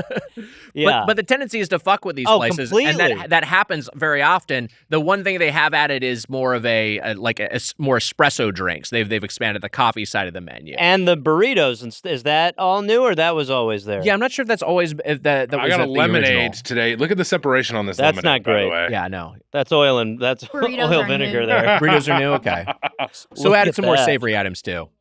But let's start with the donuts because that's the Okay. whole reason to go to a donut shop. I mean, I thought they were all pretty great. I was a fan of. I mean, I'm a big apple fritter guy, like Emma. I like that quite a bit. The maple raised churro, which I'm looking at that one as all right, this feels like this will be a gimmick, but the texture from the churro sat in really nicely with the maple. Felt I thought like the donut a was hat on a delightful. hat maybe, but then it did work. It worked great. Yeah. Yeah. We all got a bit of the churro too. Yeah. It was, yeah. It was. I very much enjoyed that one. It looked gimmicky, but it was good. Yeah, it did. And the Crondi is actually one I got yesterday, and it's really dense. It's really heavy. I can't imagine taking a full one of those to the dome because it's a big boy. Yeah. It's a substantial sumbitch. So I'm like, I took a corner of it, and it's flaky, it's layered, it's nicely sweet but not too sweet. But I thought it was delightful. Oh, that was fantastic. Yeah. Same. I really liked the Crondi, and I didn't think I would. I don't normally like the croissant-y donuts or anything like that.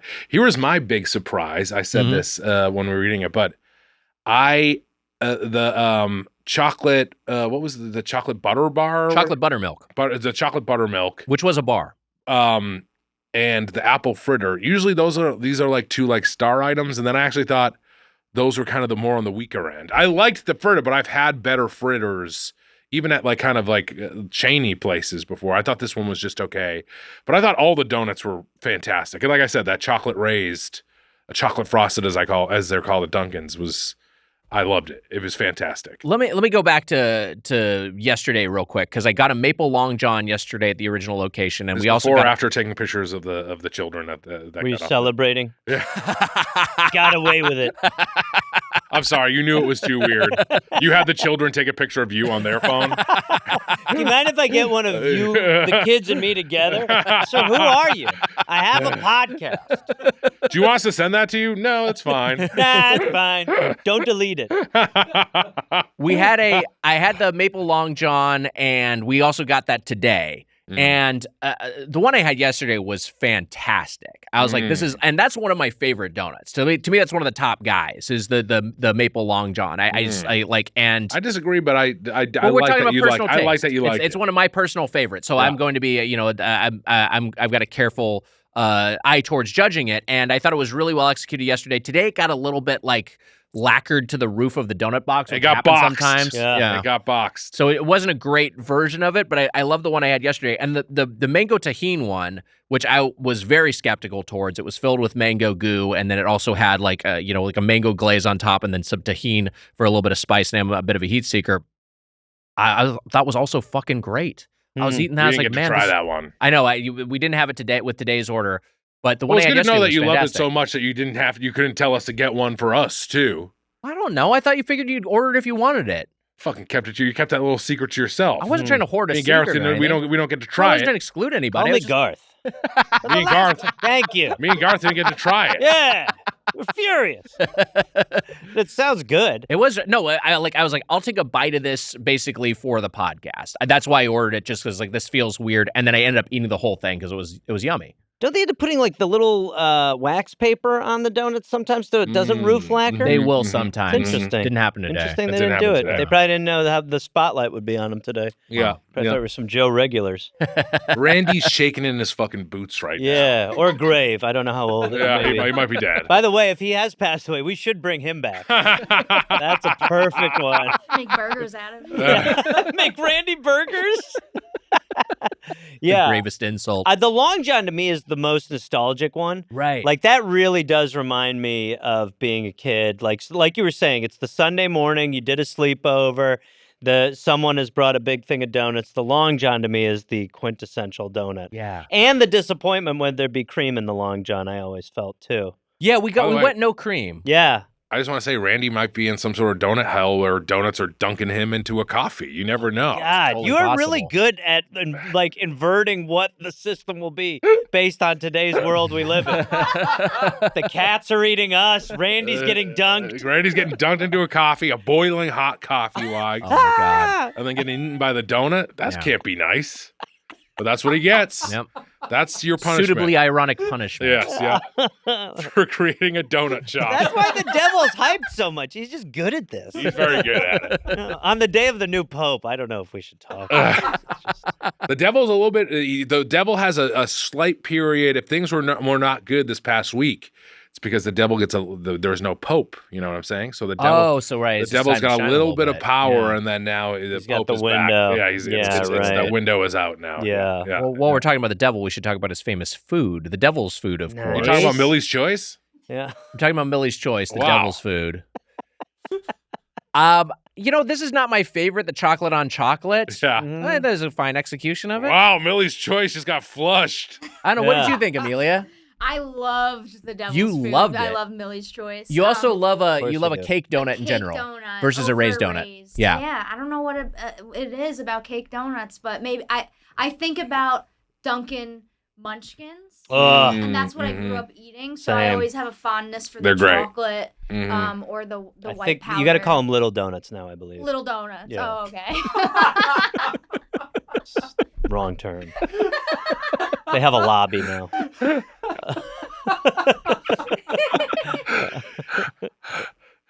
I thought of the cake donuts. Now, you thought the chocolate chip cake was a little plain, Mitch, but I was like, I like that, and Oh, I did. That's again a thing that to me it feels like I have nostalgia for. It's just like sometimes we just get a plain donut in the box, and I kind of liked it. It's just like What's the last textural donut place thing. we did? What remember we got? That's a great question. We've done some. Do you remember, Amelia? Sidecar? Sidecar donut we did in recent memory, and Sidecar is like the gentrified donut place. Voodoo Donuts, yeah, we Ooh, did. those are good. Voodoo Donuts, I think we did further in the past. Yeah, we did. Sidecar is the last one we did, and we were giving it a hard time. I feel like we remember? revisited Krispy Kreme because they had something seasonal. Oh right, we did do Yeah. Krispy Kreme, but Pop-Tarts. we were Pop-Tarts donuts, yeah. we were Oh, eating wow. when we were eating Sidecar donuts. I just remember shitting on it and being like, "Fuck this," and it was a very different attitude today Well, towards 'cause- these donuts. But part of that is, again, it's just like Sidecar is presenting an upscale version of it. Like it's like, this is a premium artisanal donut. We're going to charge you like $9 for our premium donuts. And they're indulgent, but they're all a little ungapachka. They've all got a little too much going on. I gotta say, the donuts today just fucking beat them. A taste test, hands down, beat them. I'd rather have the working class donut. And that's the other thing I will say about like going to the Randy's. Like, yeah, there were a bunch of tourists there, but then there were also guys with just like, you know. Yeah, you can. It's perfect for you. You can hire them to like fan you and like massage your feet. It's perfect. The working class people there. Eat your athlete's foot for you. There you go. No, there were like, there were like just like roofers who were waiting in line to get some donuts. Or no, that's what I used to do. We'd work and then we'd like literally at lunch, you'd go get a couple donuts. Yeah. Probably not the best. See, the chocolate, the devil's food. I've questioned if he's ever held a hammer in his life. I held a hammer. Oh, yeah. Yeah. Hammer brothers don't count if you're talking Mario. What do you mean an actual held hammer? A hammer brother? You get what I'm saying. You've actually held a hammer. Have you held a hammer? I've held a hammer. Yeah, that's all right. My dad is an incredibly talented woodworker. Is he? Yeah. Wow. I've mentioned this to you a number of times. But it was George. like I love it. It was but it was kind of thing. I will say, as a shitty little kid, he was always like, "Let me show you how to do this," and I'd be like, I would be holding a hammer, brother. I'd be like, I'm playing video games. You know, I'd be like completely uninterested. And then I look back later in life, I have to teach myself these skills from like YouTube videos. And I'm like, I wish I'd paid any attention to when my dad was trying to help me out. My mom was like, you can't do wood shop in high school. Yeah. She was like, you can't do it. She wouldn't let me do wood shop. And then I'm like, that would be the most useful skill in the world to have. There's so many classes you would swap for either learning how to cook, garden, or make. 100%. Yeah, no. I mean, I don't think that I should swap these classes, but I would swap all my language classes because I just didn't learn any. I never learned a language. Yeah. If I could hammer something. Yeah. I mean, this sounds like a very. This sounds like I'm about to yell. It sounds like I'm about to yell. No, this is like sounds like I'm about to hammer. yell turtle power. Yeah. But I'm like, if I gave up Latin for being able to like drill something, it would. I think that's the good swap. Yeah, for sure. I took keyboarding in high school, which you don't. Do they even teach that anymore? Typing. I feel like kids just know how to do it. I don't know. Yeah. Anyway, more like this now. That's what I was going to say. I wonder if there's probably a generation class? that doesn't necessarily know how to type like this. They're just used to doing it with their thumb. I think it's got to be that. Yeah.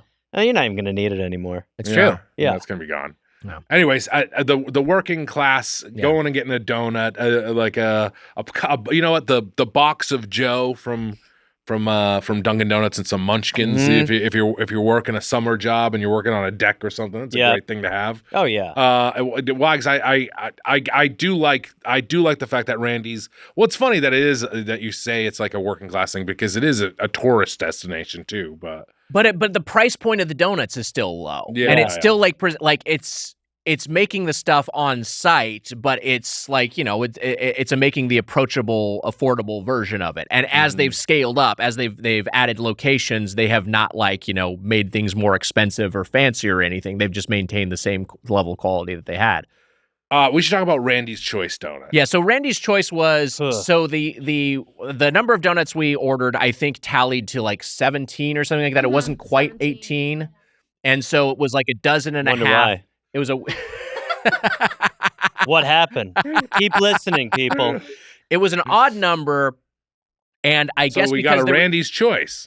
Yes, because there was a vacancy in the box. They were like, well, to complete it, we'll just fill it in with a Randy's Choice, which they charged us for and was included as Randy's Choice on the receipt. Mm-hmm. Now, we went through and we tried to catalog each of the donuts that we were given and each of the items on our order to figure out which of the donuts was the elusive Randy's Choice donut. It turned out there just was no Randy's Choice donut. It just Randy's Choice was that we've had enough to eat. Yeah. Yeah, Randy made a real decision on our behalf back there. Which honestly, a good decision. I don't think we needed the extra donuts. It's the principle. Yes. It would have been nice Gareth to have did that. Want to send Amelia back to Pasadena to get I don't think it's crazy to make her drive a half hour to go. It's a justice drive. I agree with you. It's a justice drive. The amount of pushback from Amelia was shocking. Crying. Yeah, just no, we don't have time. You know how many justice drives or like just for I've done so much stuff to just be like, I was wronged for $1.50. Never worth it. Go back to the end of the drive-through. You're waiting in a longer line, and they're like, "What can we help you with?" You're like, "I have business at window 2." It's so stupid. But there's a 7-Eleven near me. I've told you this, Wags. Not to dox myself, but there's a 7-Eleven near me, and they charged me for an extra Gatorade once. and it still annoys me, and I'm gonna steal a Gatorade from them at some point. An adult man. I think you're safe from the doxing with a 7-Eleven being close. Yeah, that's to you, also by a the good way. point. They've really opened up a lot of those. They have. Like, I know where he lives. Everywhere. I told this on the podcast before, but once I bought 2 ice cream sandwiches from the liquor store. This was just like last year, maybe 2 years ago. That sentence is also pretty depressing. It's tough. I think you have held a hammer. I bought a Not for construction reasons. There's no but for- nails, but you definitely held a hammer in your hand. A liquor store Thor. I got 2 Chipwiches from the liquor store, and then I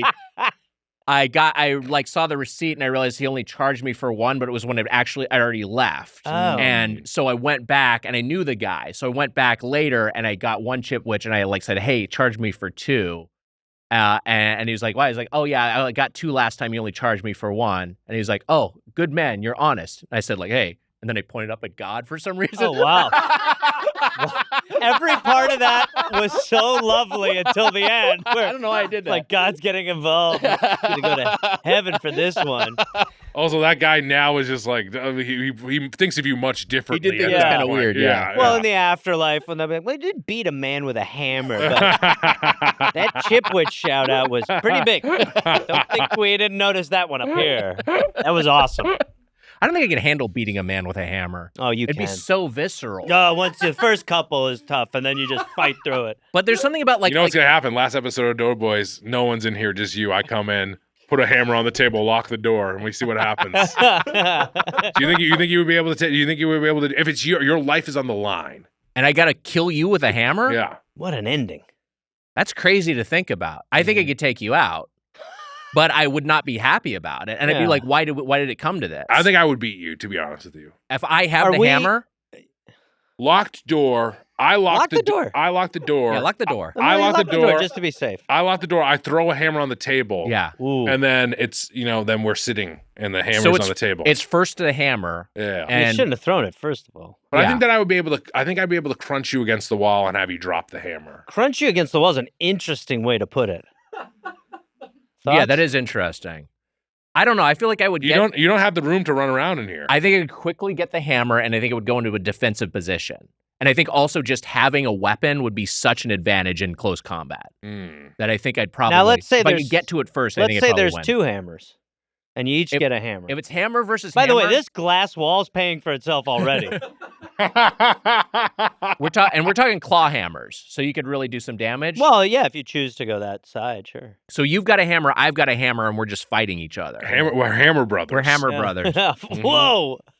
That would be tough because I'd be so I would know it would hurt so bad to get hit with a hammer. Yes, that would really make. Look, the real answer is we'd both be crying. I would be very scared. Yeah, we both would end up on the floor crying. If I had to fight, I'd be very sad if I had to kill you with a hammer, and then if I had to fight you and you also had a hammer, I'd be very scared. That's nice. Would you be really sad? That's nice to hear. Kill my really friend? sweet. That's nice. I can't tell You with think I'm a fucking monster? I can't tell with him sometimes. No, I think this is a really special moment. Yeah, this is nice. I said it was nice. This is good before going into the Boston show to know that if he had to kill you with a hammer, there'd be some mixed emotions. Yeah. I'm probably going to get killed by someone with a hammer at the Knicks game when I'm wearing my Celtics hat anyways. It will be fine. It's not a bad way to go. I wouldn't coldly bludgeon you to death. That's sweet. I would feel conflicted about it. Yeah. Like if I had to do You're it more to of like survive. a potions guy. You're slowly poisoning me. A poisonous mist man. A potion Love to be guy. a potions guy. That is nice too. You're an apothecary. Alchemist is an underused class. Yeah. There should be more alchemists in RPGs. That's It's fun. fun. It It's is fun fun. to mix potions. And in real life, there are not enough potions going on. But anyways, Randy's choice. That's how we got here. It's Yeah, a Randy. tough gear shift to go from potions back to Randy's choice. But yes, because again, it felt like a donut did vanish upon us. It's 100%. Yeah. That's a great. Wow. Well, and I don't know podcaster. if we're going to be able to get word to Randy. I mean, I would imagine Randy's Donuts will hear about this, but Is Randy dead? I guess is the big question you posed, which I'm not sure. I don't know. I honestly, my instinct is that Randy's dead. I believe that Randy has passed away, but I don't have that in front of me. I'll look it up. Yeah. But it's you Yeah, the top line of this is that Randy's choice Doesn't exist. Yeah, we didn't In our box. deliver. Yeah, we didn't get one. Would have been nice. It's nice to have that mango donut. It sucks that we didn't get it. But anyways, Mango donut was good. The other thing I got I got the Get hot the butter hammer. the hot butter crumb latte, which was better than I expected. I worried it would be way too sweet. That was delicious. The mango lemonade, which I got at the Culver City location, was disgusting. It was the worst thing I had for Randy's. It was way too sickly sweet. It was like a melted Starburst. I really obviously gross. didn't drink very much of the strawberry lemonade, but it was that sort of thing. We were eating donuts. Donuts are already sweet, and then I was tasting this, and it was like didn't taste sweet because of all the sweetness we were already Your palate had been thrown so much. Yeah, I'm afraid to, just with my stomach, I'm afraid to do this, but I'm going to give it another taste. I thought it was like fine for strawberry lemonade. It was okay. It was nothing, but like it's also that sort of thing of like, what do you sell there? It should just be coffee, right? Like, I think all the drinks. It was for, so, that is the thing. That's probably where the magnate comes into play. 100%. The one bad idea is it sounds like the Vegas magnate. He's expanded all the drink stuff. Yes, drink up, my boy. Yeah. But you sip more of my potions. Whoa. Oh my God! No!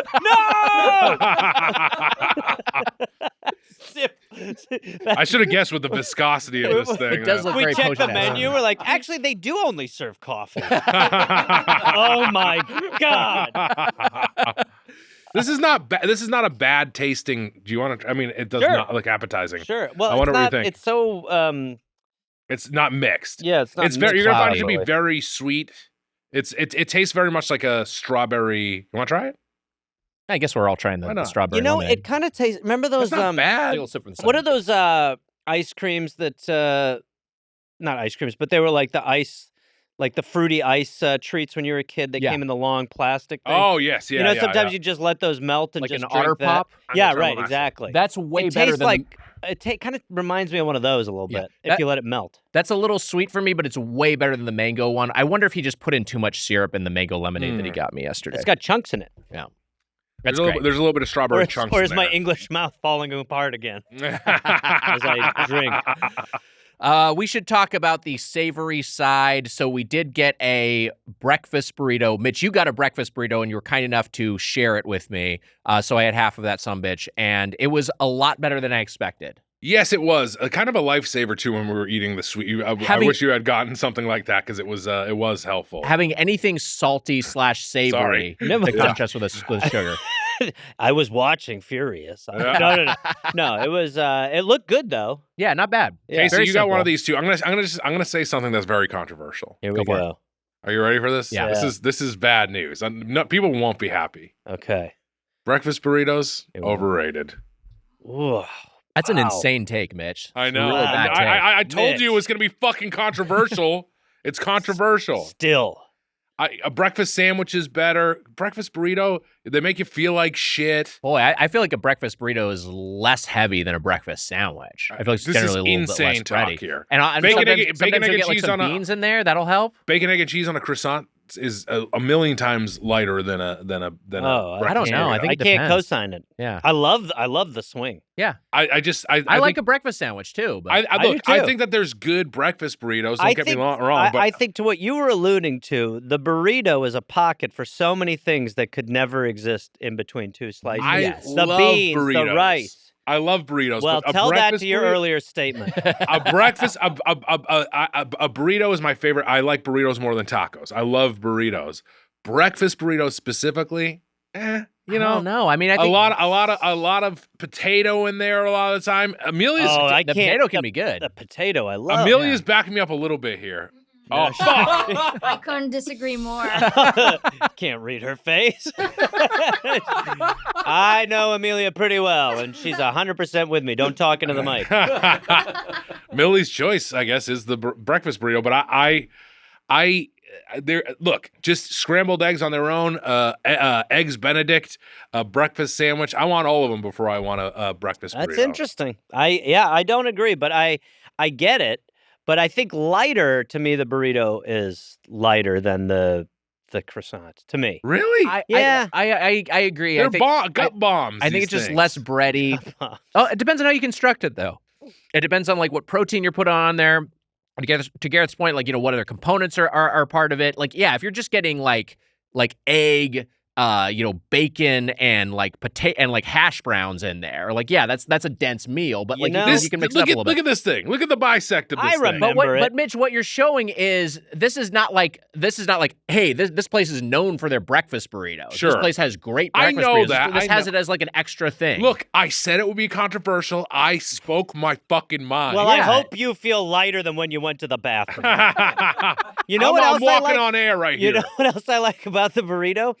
Can be a hand food or could be a knife and forker. That's the thing I was going to say. I like that side of it. Because you were comparing it to, like, you brought up Eggs Benedict, and that's a completely different experience. Like, if you're eating Eggs Benedict, you're eating a breakfast burrito, there's a completely different context. You ready We're for talking this about shit? Well, yeah. You're going to be pissed. Go for it. I like breakfast tacos more than I like breakfast burritos. That I'm fine with. That's yeah, an okay don't take. hate that. That's All right. reasonable. All right, well, I have Don't no hate idea that. why. I Yeah, have no that's idea fine. what to fucking expect with you people. Up is down, down is up. I can't eat with alchemists anymore. I'd rather have a breakfast burrito than a breakfast taco, but I like breakfast tacos. Those are great. I Yeah. don't think they're overrated. Wait, that place we went in Texas, so long ago now, like our second Don't year even of touring. remember. The Amelia, will you look it up? The Torchy's tacos? Torchy's tacos. Yeah. Ooh. Great breakfast tacos. I With like those them. little migas there, isn't that what they call the?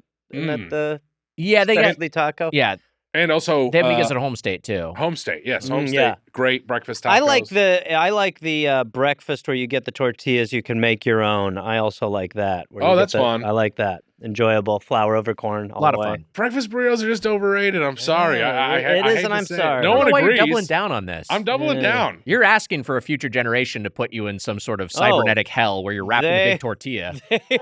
That's what Wow. happens. I don't Yeah. even eat them. Your I- skin. They're gonna take your guts and your bones and put it as a side portion in a skin tortilla. well, I am kind of already a constructed human burrito in a way. Whoa! Now I gotta go to the bathroom. What just happened? That said, I think it's fair if this was the breakfast burrito you had, and someone was like, "Hey, you got to try this thing to see what all the fuss is about." I could understand you being underwhelmed because this breakfast know why burrito I was say this? fine, but the tortilla was a little bit gummy. It was clearly not fresh. The interior components were pretty dry, and all they had was some Tapatio packets, which I, for the life of me, could not get open. You Jason, did you have try any the success with knife. those? You had the I knife. needed a knife. You to need do a it. knife for 'em, I yeah. opened it on my own. I did it just with my teeth, my chompas, as they say in old merry old England. Well, they don't have a lot of them, but the ones they do, they're sturdy. The ones that hang around, they're workers. They're worker chomps. They hang around. I just forced it open with my teeth there. I thought the breakfast burrito was okay was fine. for I think for what it was. We weren't expecting great things. I think that like okay, it makes sense that this is on the menu. It's fine. Yeah. But breakfast burritos as a whole, I say this because I know there are others like me who will agree with me and back me up here. A lot won't agree with me. I wonder why he opens it up to breakfast burritos, because that seems cost-wise like it would be adding a whole nother layer to what's already a pretty cheap, easy business model. Yeah, and they have some other breakfast sandwiches there now too. Again, I don't know the exact timeline of when these things were introduced. I do know specifically the drink menu was vastly I blame the expanded, magnate but- for anything that I don't care Could for. be, yeah. Always. And I mean, definitely, if you're gonna criticize this place, it's the stuff other than the donuts. Like Yeah. the banana matcha I thought was pretty bad, and I like matcha. I'm not someone Banana who. matcha sounds crazy. Have you had anything like that before? I've had matchas with like coconut or strawberries. I haven't had specifically with banana, which is kind of why I wanted to try it. And What I was happened there just a second ago? Like, I just wanted a little bit of mayonnaise. Okay, yeah. Yeah. No. Am I allowed to talk about what just happened? Yeah, that's Yeah, fair. okay, Oh, yeah. no, it's Yeah. actually good. It's good that you pointed Okay. it out. It's Is this good. the thing nobody has the guts to bring up and you guys are just letting it happen regularly? Because someone needs to step in. That's the craziest thing since the burrito tape. It's actually helped me in a way. I feel It's- better. you heal now, you heal now. The matcha I thought was, I don't know, it tasted a little bit. I got the hints of banana from it. I just don't think it was a particularly good matcha, and I Yeah. think it maybe needed more sweetness in order to work conceptually. Yeah. But as such, it just kind of tasted like an off-putting matcha with a weird sort of fragrance or aura to it. You know, I don't know. I thought it was pretty I thought it unpleasant. sucked. You really did not like It's it. not Yeah. good. Not good. No, my girlfriend got me into matcha a little bit, and then when you have one that's bad, it's the worst. Yeah. This Like, so when you have a good one, you're like, oh, it was amazing, better than anything. And then when you have a bad one, you're like, that's fucking horrible. This was a subpar matcha, and they're also doing boba there now too, which I'm not sure why they're doing that Yeah, exactly. he's put magnate. It's got How- magnate written all over it. How was your coffee?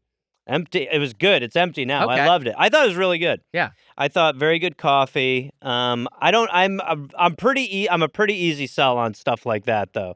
Only in the past couple years have I started to pay attention, but it was good. Nice medium, good flavor, nothing crazy. I take it black so you really taste it, so I liked it. That was like me with like the coffee drink I got yesterday, the hot like latte was like, this is legitimately like a good version of it. And I also saw that, you know, at the one store that I was going to, like a lot of their business, not the main store, a lot of their business was people just going in for coffee. That's drinks. a good sign. So, but yeah, the other stuff I don't know if I'd even bother with. Like, would you ever go as like, hey, I want a breakfast burrito? As a breakfast burrito skeptic, even if you were like for whatever reason you were craving one, you would never go here for a breakfast burrito. No. Yeah, there'd be no reason to do it. Yeah, no way. Yeah. Can I just say this? Yeah. Subpar, good on the links, not with the drinks. Ooh, Mitch, that was really good. there we go. Really well crafted. You're back.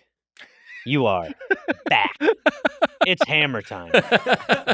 We've done the subpar thing before multiple times. Have I believe. Yeah, I think yes. What is the day? What are the days that? In 10 years, you're like, I think we said that already. We've said that. I do that I've been doing the dollar for 10 years. There are times where I'm like, I believe I've done this guy 5 times. Like this little stupid character, you hacky old man. We have one. We basically just have one. He kind of sounds like this. So one guy that we do. Yeah, I've got. Oh, I forgot about that character. That guy. This guy. We had a You character. remember. This guy. We do forgot about this this guy. guy. This guy. What does this guy do? What does this guy do? What does this guy do? Yeah. So remind me. Kind of are a my attributes? prospector. I think so. Yeah. Yeah, right. Yeah. I think he's just sort of a weird old man. He's an old weird old likes man. breastfeeding. if Oh, I'm right, not right. He does like yeah. breastfeeding. He likes going to Yeah, he does. mommy and me This- screenings. this Just be character. breastfeeding. You got to define him, and that's perfect. I believe he's the breastfeeding guy. That's the guy. Thank you, Amelia. Thank you. Yeah, the men couldn't prompt that specific detail. So, yeah, where were we? We were in the middle. Oh, I was asking the Deus what you thought about the breakfast burritos, because you both got one. I was saying that it reminded me of just like a classic bodega sausage, egg, and cheese sandwich, or like on a bagel. Like it had that East Coast flair to it. Bagel, egg, and cheese. Seems like you like that too, huh? I do like that, but More I than a like bu- breakfast burritos. You like a bagel, egg, and cheese more than a breakfast burrito?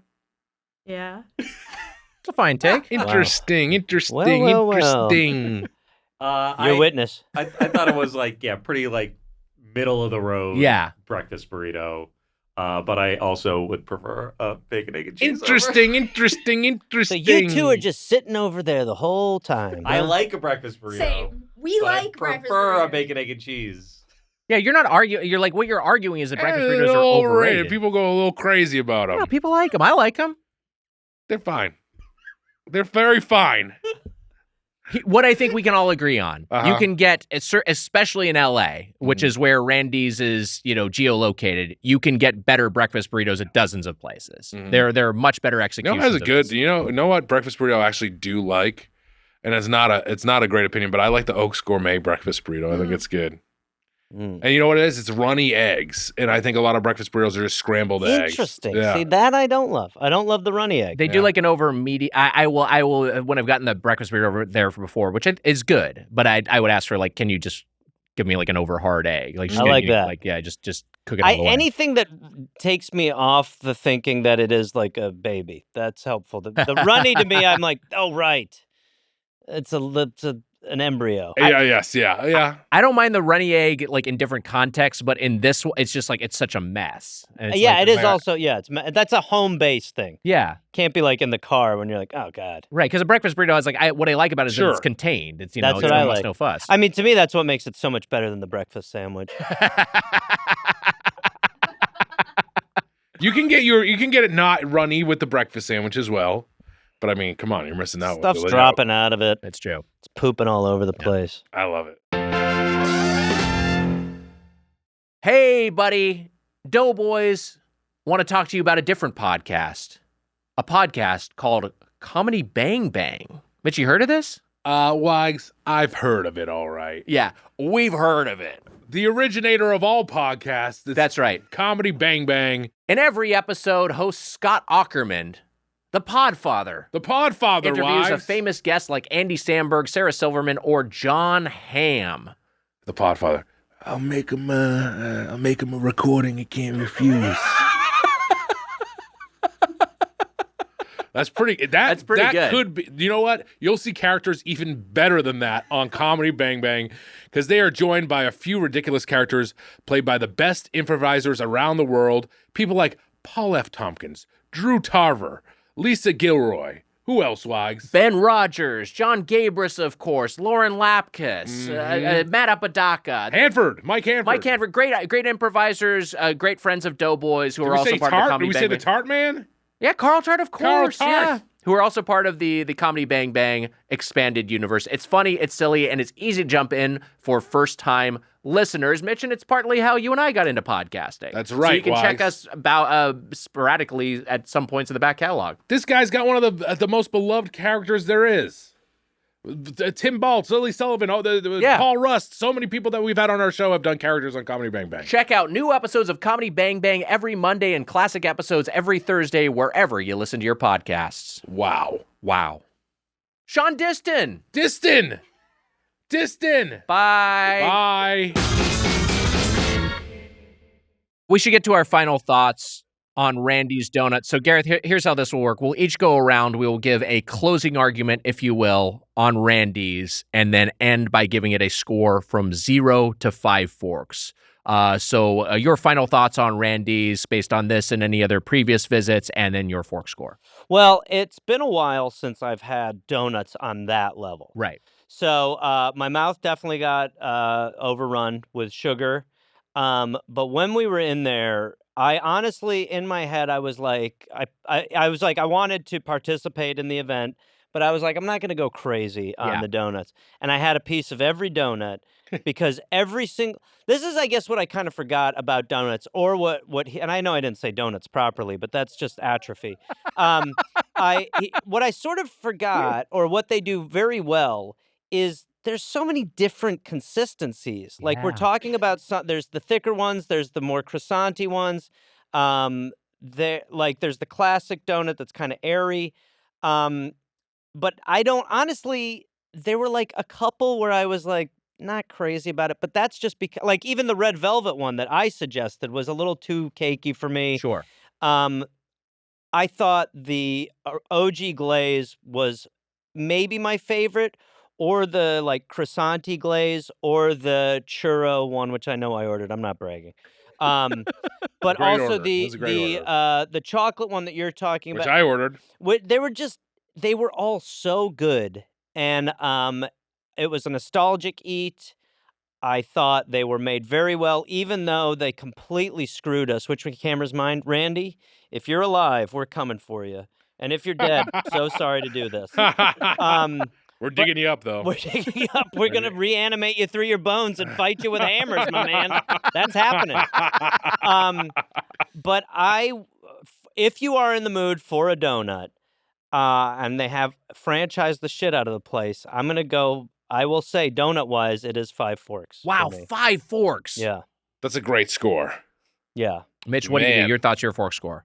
You've boosted up what I was even going to think of. Well, I just don't think I think there wasn't one where I was like, this donut was not. They are maybe the best donuts. They might be the best donuts I've had, and I have had Voodoo, and I really like Voodoo.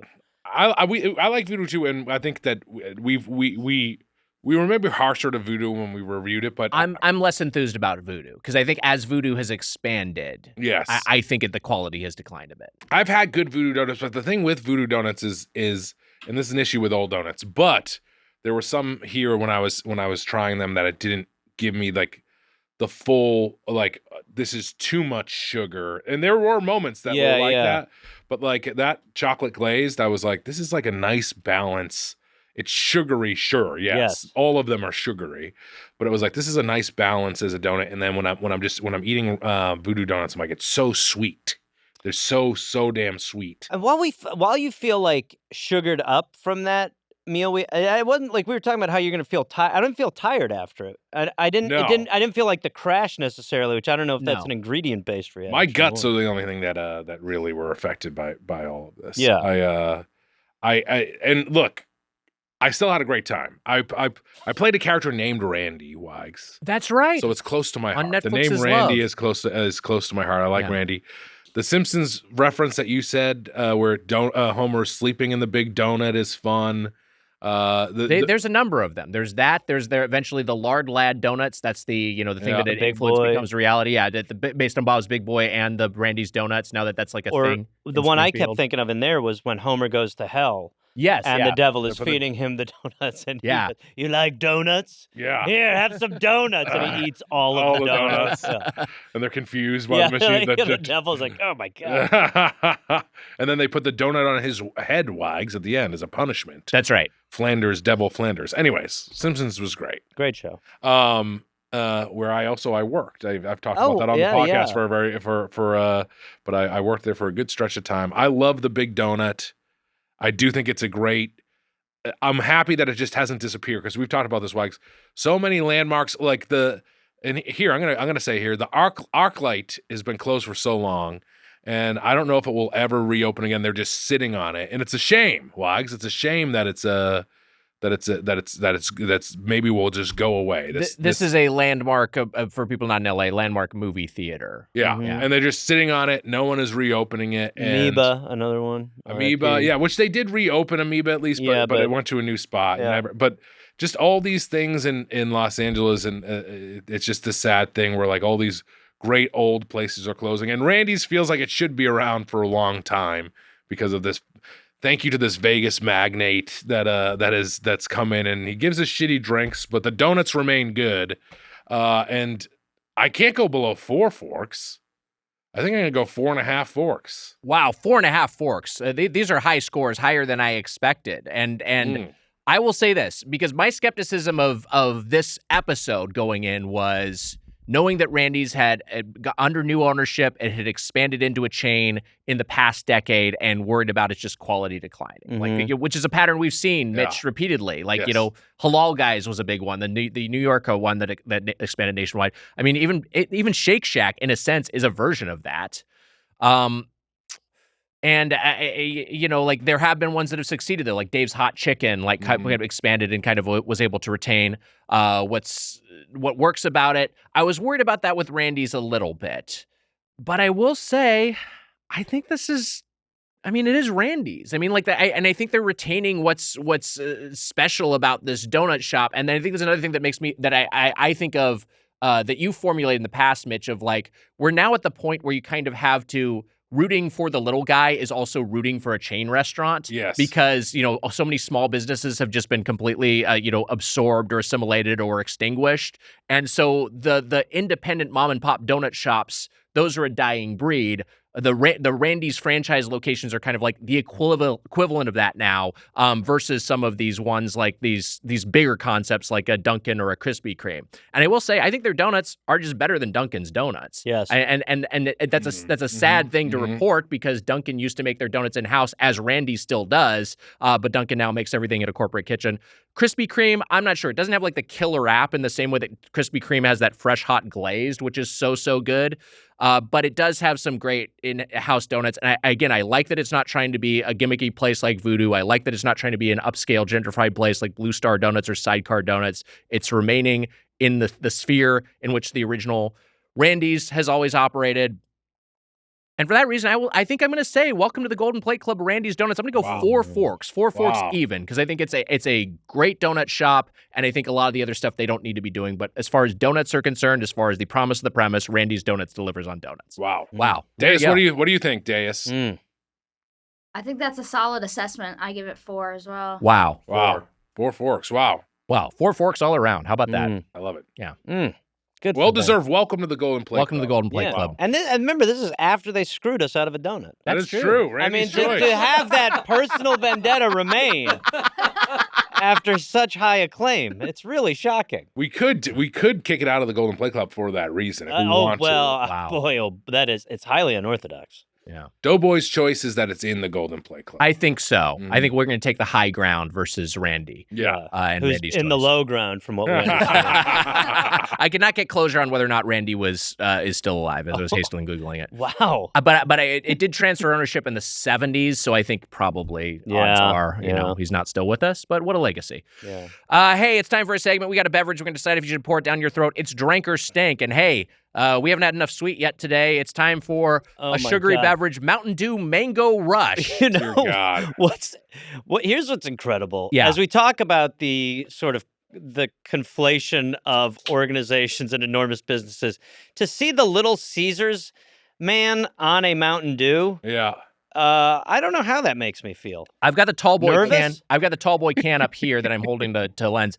This is an exclusive Little Caesars flavor. Why is Refreshing Mountain Dew with a kick of mango. What are we doing? Let me read the copy here. One thing Mountain Dew and Little Caesars fans both share is a thirst for adventurous flavors. With Mountain Dew Mango Rush, our goal was to collaborate with Little Caesars to create a new, refreshing beverage that pizza and Dew enthusiasts will love. What? All right. What are they doing? I don't know. This is. But here we are. Oh my Lord! The idea that they're like, we need to bring in an expert. How about Little Caesars? All right. I do like the Little Caesar guy. I do too. I love the little guy. He's I a do fun too. little guy. He beat the Noid. He beat the Noid. He's got a good The sting. hammer. Yeah, They he beat those him two. mercilessly with a hammer. Wow. Who knew the Noid's blood was green? This is potent. Wow, that is. This brings back. Yeah. This puts me in a basement wags again, like the Hammer Brothers. This is like a summertime. It just feels like a summertime drink of me drinking the most sugary drink in my basement playing video games. Its sugar is high in that. Sugar's high. This is super sweet. And one of these cans, is the serving size one can? Yeah, one can has 57 grams of sugar, which is 114% of your daily. Okay, so we're pretty good for the day. Yeah. All right. Sugar I don't think we intake. should have sugar tomorrow, is what they're saying. Skip breakfast. I don't I mean, know. that's perfect. I don't know about you just, this. You get all if you want to just get all your sugar done in a day, you just drink that. You just don't drink 14% Well, of that's it. where I believe Little Caesar came in. I mean, he really recognizes how nutrition should go. I mean, that guy, I've looked to that guy for a lot of diet stuff.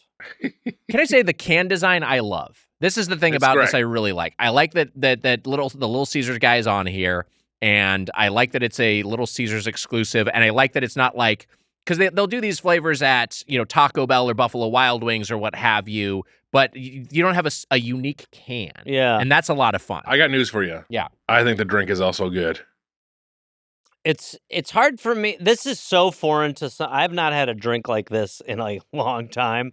It is delicious. It's in the very artificial, delicious realm, but it is very good. It kind of reminds me of like a cactus cooler. Yeah. Like it's like kind of in Now that we're world, talking. which I think is like an orange pineapple soda. If I left the hospital with bad news, and it was like, it's terminal, it's over, I'd be like, I'll just drink these. Why not? I'll just crush these in the house all day. A few months later, you're cured. Oh, what? Wait, what? Remission. It's him, the Little Caesar guy. The doctor sadly puts down his spatula and bun. What were you going to do? Nothing. I think if Emma was here, a former bartender, she would suggest maybe spiking this bad at the boy. Wags? I feel like if you put a little booze in this, it could maybe wake it up a little bit. I was just thinking, me and a crew of college kids, let's go. Now, I'm are pouring- you in college at the time? No, or I'm you're still you my now? age, but I Yeah, am I back like that. there. I It's- like that a lot. It's a back to school scenario. I like that a lot for you. I'm there Hey. with my long lens camera, just snapping pictures. Who is that guy? You're in like that old combat bush thing they had on To Catch a Predator. Hey, that bush is taking pictures. Who's the bush? A fucking checking barstool.com, drinking Hell yeah. some. Read an FHM. Yeah, hell Oh, yeah. Hell yeah. Yeah. The kids would have no idea what the fuck FHM is. Because they got too much internet. FHM used to be classy Playboy. Yes. You could read it on the bus. You could. I would get Maxim magazine when on flights. Even when I lived in Los Angeles, I would get a Maxim magazine like for a year or two when I lived in LA. Well, do you remember, they had good articles. But they used to, that was the cover. Do you remember, like everyone would be that, but do you remember when you go to the airport and they used to sell Playboy and like Penthouse? Sell porno, yeah. And then you'd like be on the plane and there would be a guy just with a Playboy. Like with Playboy and you'd be like, sir, what the fuck? Like, what are we doing? Yeah, which is strange because I don't usually see people watching porno on the plane. I did see a guy do it once. Oh Jesus! I think people are doing it. I mean, I it's think the same guy. That's the hide. equivalent now of that was a person looking at a Playboy. That we cannot cross that line. We have to be very careful. We can't be watching porn in public. If we watch porn in public, it is over as a society. The Maxim was a nice in between of like you know, you're like it's horny, but you're not. It's not new. You know, there's no new. 10 ways to yell 4 on a golf course. You know, and you'd be like, oh, I'm fucking awesome again. I'm not sure we have any more glasses, but I'm going to hand this can over to the dais if you want to open that up. Yeah, and then there'd be an article of like, I spent like 3 weeks in Iraq during the Iraq, and you're like, holy shit! Like this is like a oh my god, there's an actual writer in this all this junk. Yeah, and then you'd be like, I can see her nipples through the wet shirt. What is this magazine? Boy, I feel like the thing is, it's a drink for me, baby. It's so situational. It's because it's so punishingly sweet. I could not drink a whole can of this myself, I don't think. But if on the context, I'm like, hey, we're getting Little Caesars, we're going to have some fun, and someone had some of this to share, I don't know, I might cut loose and have a little bit of Mountain Dew Mango Rush. I guess I'll probably say mild drink for me. It's just, it also is just like really, really sweet. It's very sweet. Yeah. I'd go drink as well. I mean, it is like, you know, what are we doing here? I know exactly how to plus this up. What is that? Your suggestion to spike it is perfect. I would put some seltzer water in here. Oh, that's fun. And then spike it, and it's a home run. Because it's got a little bit of effervescence, but you could plus it up even further, really make it bubbly. Maybe a little Topo Chico and some. There's the Alchemist coming out. Mezcal. You're really stealing Barry from Sandwich of History. I know exactly how to plus this up. Yeah. It is. I agree with that. That carbonated, but also flat when you start drinking. It kind of strange. No, it's more juice-like. Yeah. I don't know exactly. It reminds me of like with those like tall boy cans. Like right. Maybe it's something with a tall boy can because you would open a Bud Light tall boy can, it would sometimes feel flat. So I don't know if it's just something with the big can. The tall boy technology. Yeah. The tariffs are killing the tall boy. I won't bring politics in with it. Just like a restaurant about your feedback, let's open up the feedback. And today we have an email from Jordan. Jordan writes, I was at my local grocery store today, leaving the self-checkout when an employee walked up to a kiosk with a big cup of soup. Wow. Another employee working the self-checkout asked her, chicken noodle, to which the employee replied, no, I get 3 different soups and mix them all together. Wow. I was already on my way out of the store and out of earshot, so unfortunately I was unable to hear what the combination was, but it got me thinking, which 3 soups would be acceptable to mix together? Wow. Love the show, Burger Brigade and Spoon Nation for life. How about that? Nice little a bit of unity. I love it. You should pick a side, but who do you want to win the hammer fight? Yeah, you gotta get off the fence. You gotta pick a winner of the hammer fight. This is the second 10 years. This is how we close it out. So okay, I don't know if there's an answer to this one for me, but we're gonna look. We're gonna approach this as a group. We're gonna figure this out. This is what I think. There's 3 of us. We could put our heads together. I feel like we could crack 3 soups. I think the big thing is you don't want like a seafood chowder and like a turkey chili. Like those feel like those are pretty opposite. That's like when you'd make the drink at the restaurant for your friend to drink for like $20. Yeah. No, I agree. In my head, I'm starting to think of some combos. Like I'm Googling soups, by the way. Okay. Just to, again, that's the 3rd time. I feel like you could mix like a minestrone and a tomato could probably work. This is my mind immediately went to minestrone, and I think tomato is a great. So now you're getting just a little bit richer tomato flavor in this minestrone soup. I like this. How about a lentil or a black bean or something? Yeah, I think that now works. We're talking. The minestrone has beans. Okay, all right. It can work. All right. What about a vegetable soup? Could the minestrone go with the? I mean, I think that or do it. Do we add some sort of chowder element? Do we thicken this thing up? You are mad. What I worry about with I know.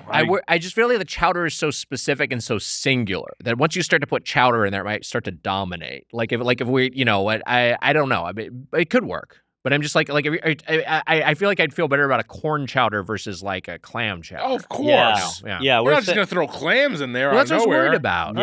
Yeah. All right. Look, Yeah. guys, this isn't the hammer time. Calm it down. No, I think I could see something like a corn chowder working in there. It's a little thicker, but it could probably play. I think the tomato will complement the minestrone. Or is it minestrone? Do we know? I think it's stronee. Okay, I think good. it's strone. What? It's strone? Yeah, I've said it minestrone my whole life. Is it tomato Wow, or really? tomato? The proper Italian is minestrone, but Really? the Italian American is minestrone. There we go. And that's what you are. You're Yeah. Italian That's right. American. It's appropriation. Do you say Mangione or Mangione? I say Mangione. Okay, got You it. say got it. free Mangio. So why don't we take a tomato and a mangione? Mix them together. I have an answer. Okay. Minestrone soup is one of the answers. Okay. Tomato soup also is one of the answers. Okay. The last one, Wags, tortellini soup. Ooh, wow. Now you're getting some fucking tortellini in there too. Ooh. You're thinking on this? I feel like you're cheating by getting two Oh, Italian fuck soups you. in there. I'm cheating? I feel like you're cheating. By- They're two adjacent Italian soups. Yeah, you're forming a Tortellini mob. minestrone? You're throwing an Italian wedding as well? I mean, what are we talking about? Sure. What is that's against the rules now? It's not necessarily against the rules. I just feel like you're saying we'll get tomato soup and we'll get like a tomato bisque and we'll also get like a cream of tomato. I mean, it's like these are also adjacent. It's kind of All right, like fuck you. I'm going to change it. I don't know. Wow. Tomato soup, Uh-huh. tortellini soup, Okay. turkey chili. The chili is Chili's interesting. wild. I wonder if you could do like a butternut squash or something too, or if that's too like that's too Butternut specific. squash. I don't know. I'm just pitching. I don't hate it. Yeah. I don't hate it. Gazpacho. Gazpacho. That's But interesting because that's So wait, cold. you're just going to warm up Now you're the just like, soup? Soup's too hot. time will be your gazpacho. Give it time. Amelia, that's a good point. If you put 3 hot soups together, that's the hotness times 3 is They're going to be too extra much. hot. That's a Okay. great But point. that's what you blow on it for. You Yeah, blow That's on true. It. But you then don't also, need to if add you a have cold soup. if you got a gazpacho, now you got the perfect temp. If it's too hot, What if you one over cool- gazpacho? Then what are we doing? It's- We're acting like we don't have access to electronics or appliances in this world. Gazpacho is just one of the 3, so I think it Yeah. would cool it down the perfect amount. Uh, You're over there eating the 3 hot soups, burning your mouth off. I'm waiting. I'm not rushing into anything, first of all. I'm patiently waiting the old-fashioned way. You know what I'm remembering is California Pizza Kitchen, CPK. I don't know if they still do it, but they used to do a thing where you get multiple soups in the yes. same bowl, and they the divide. two divider, the split pea. It was the split pea and something else. And here's the thing: these two worked together, and it was a surprising combo. It was Split pea. tortilla and pea soup. pea That's soup. wild. It does sound wild, but then you have them together. It's like, oh, this is kind of working. They know what they're doing over the CPK. This lady at the checkout was fucking. She was onto something. Here. So maybe the whole thing is maybe you just put 3 soups together and it just ends up working out because ultimately it's all it's just flavorful. Can we flavorful think of goop. bad soups that wouldn't work together? Oof. I mean, maybe like a French onion.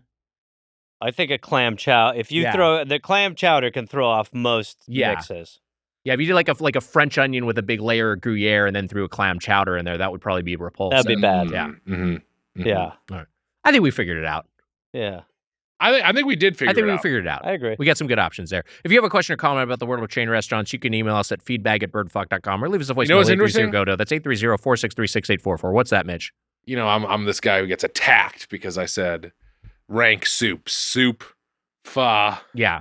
ramen. People got mad at me because they're all soups. Yeah. But interestingly enough, when we're combining soups, we're not talking about ramen. We're not talking about pho. So interesting.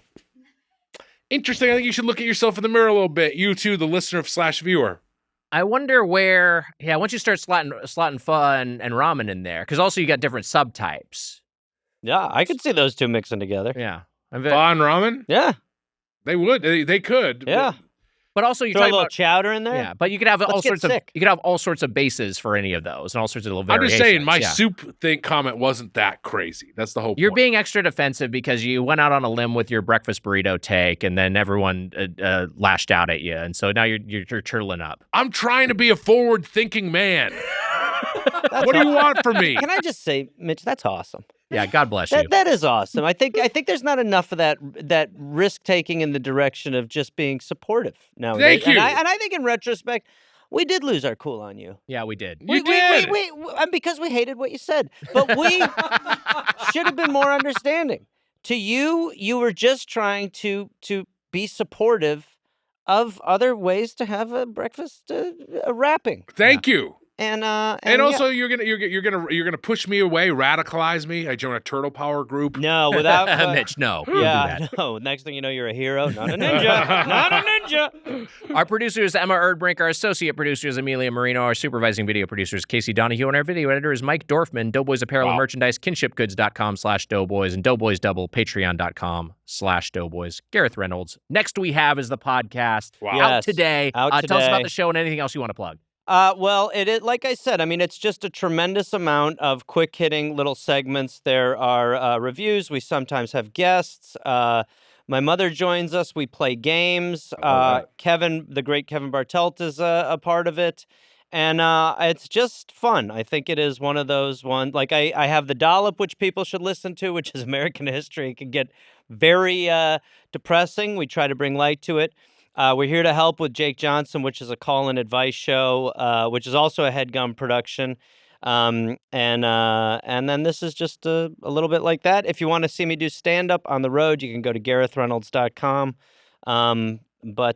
Yeah, follow me on all the bullshit. But I'm gonna say this, but I feel like it never feels like a compliment. But what a potter! You're a potter. It's out of control. A titan of podcasting. The Dollop, like all your shows are great, but the Dollop, obviously such a totemic podcast. I love the show. My wife is a huge fan of the Dollop. Oh, nice. And it's great to finally have you on the show. No, Thanks I honestly like I've known about you guys and listened to your show for you've been around like us. Like when you truly, if we did a crossover, the Dollop, imagine that. Oh my God! Holy shit! No, truly, like have wanted to be on your podcast forever. So it is a pleasure. Well, we're happy to have you. We'll have you, and we'll have you back. And I'm telling you, the second 10 is where you guys. That's where the contention can carry you through. That's where you guys. Oh man! And the second 10 more years. That's crazy. I mean, when you started this, did any part of you think this would be going this long? No. No, you're like, what are we doing here? No. This is weird. I mean, listen to him say no. It's No, he's not a angry. happy Absolutely no. no. He's got absolutely it's not. like, he's got a hammer in his soul when he says it. Thanks so much for being Thank here. you. No, Congratulations appreciate on it Next very We much. Have. Everyone Thank should you. check it out. That'll do it for this episode of Doughboys. Until next time, for the Spoon Man, Mike Mitchell, I'm Tiger White. You're happy eating. See ya. That was a Headgum podcast.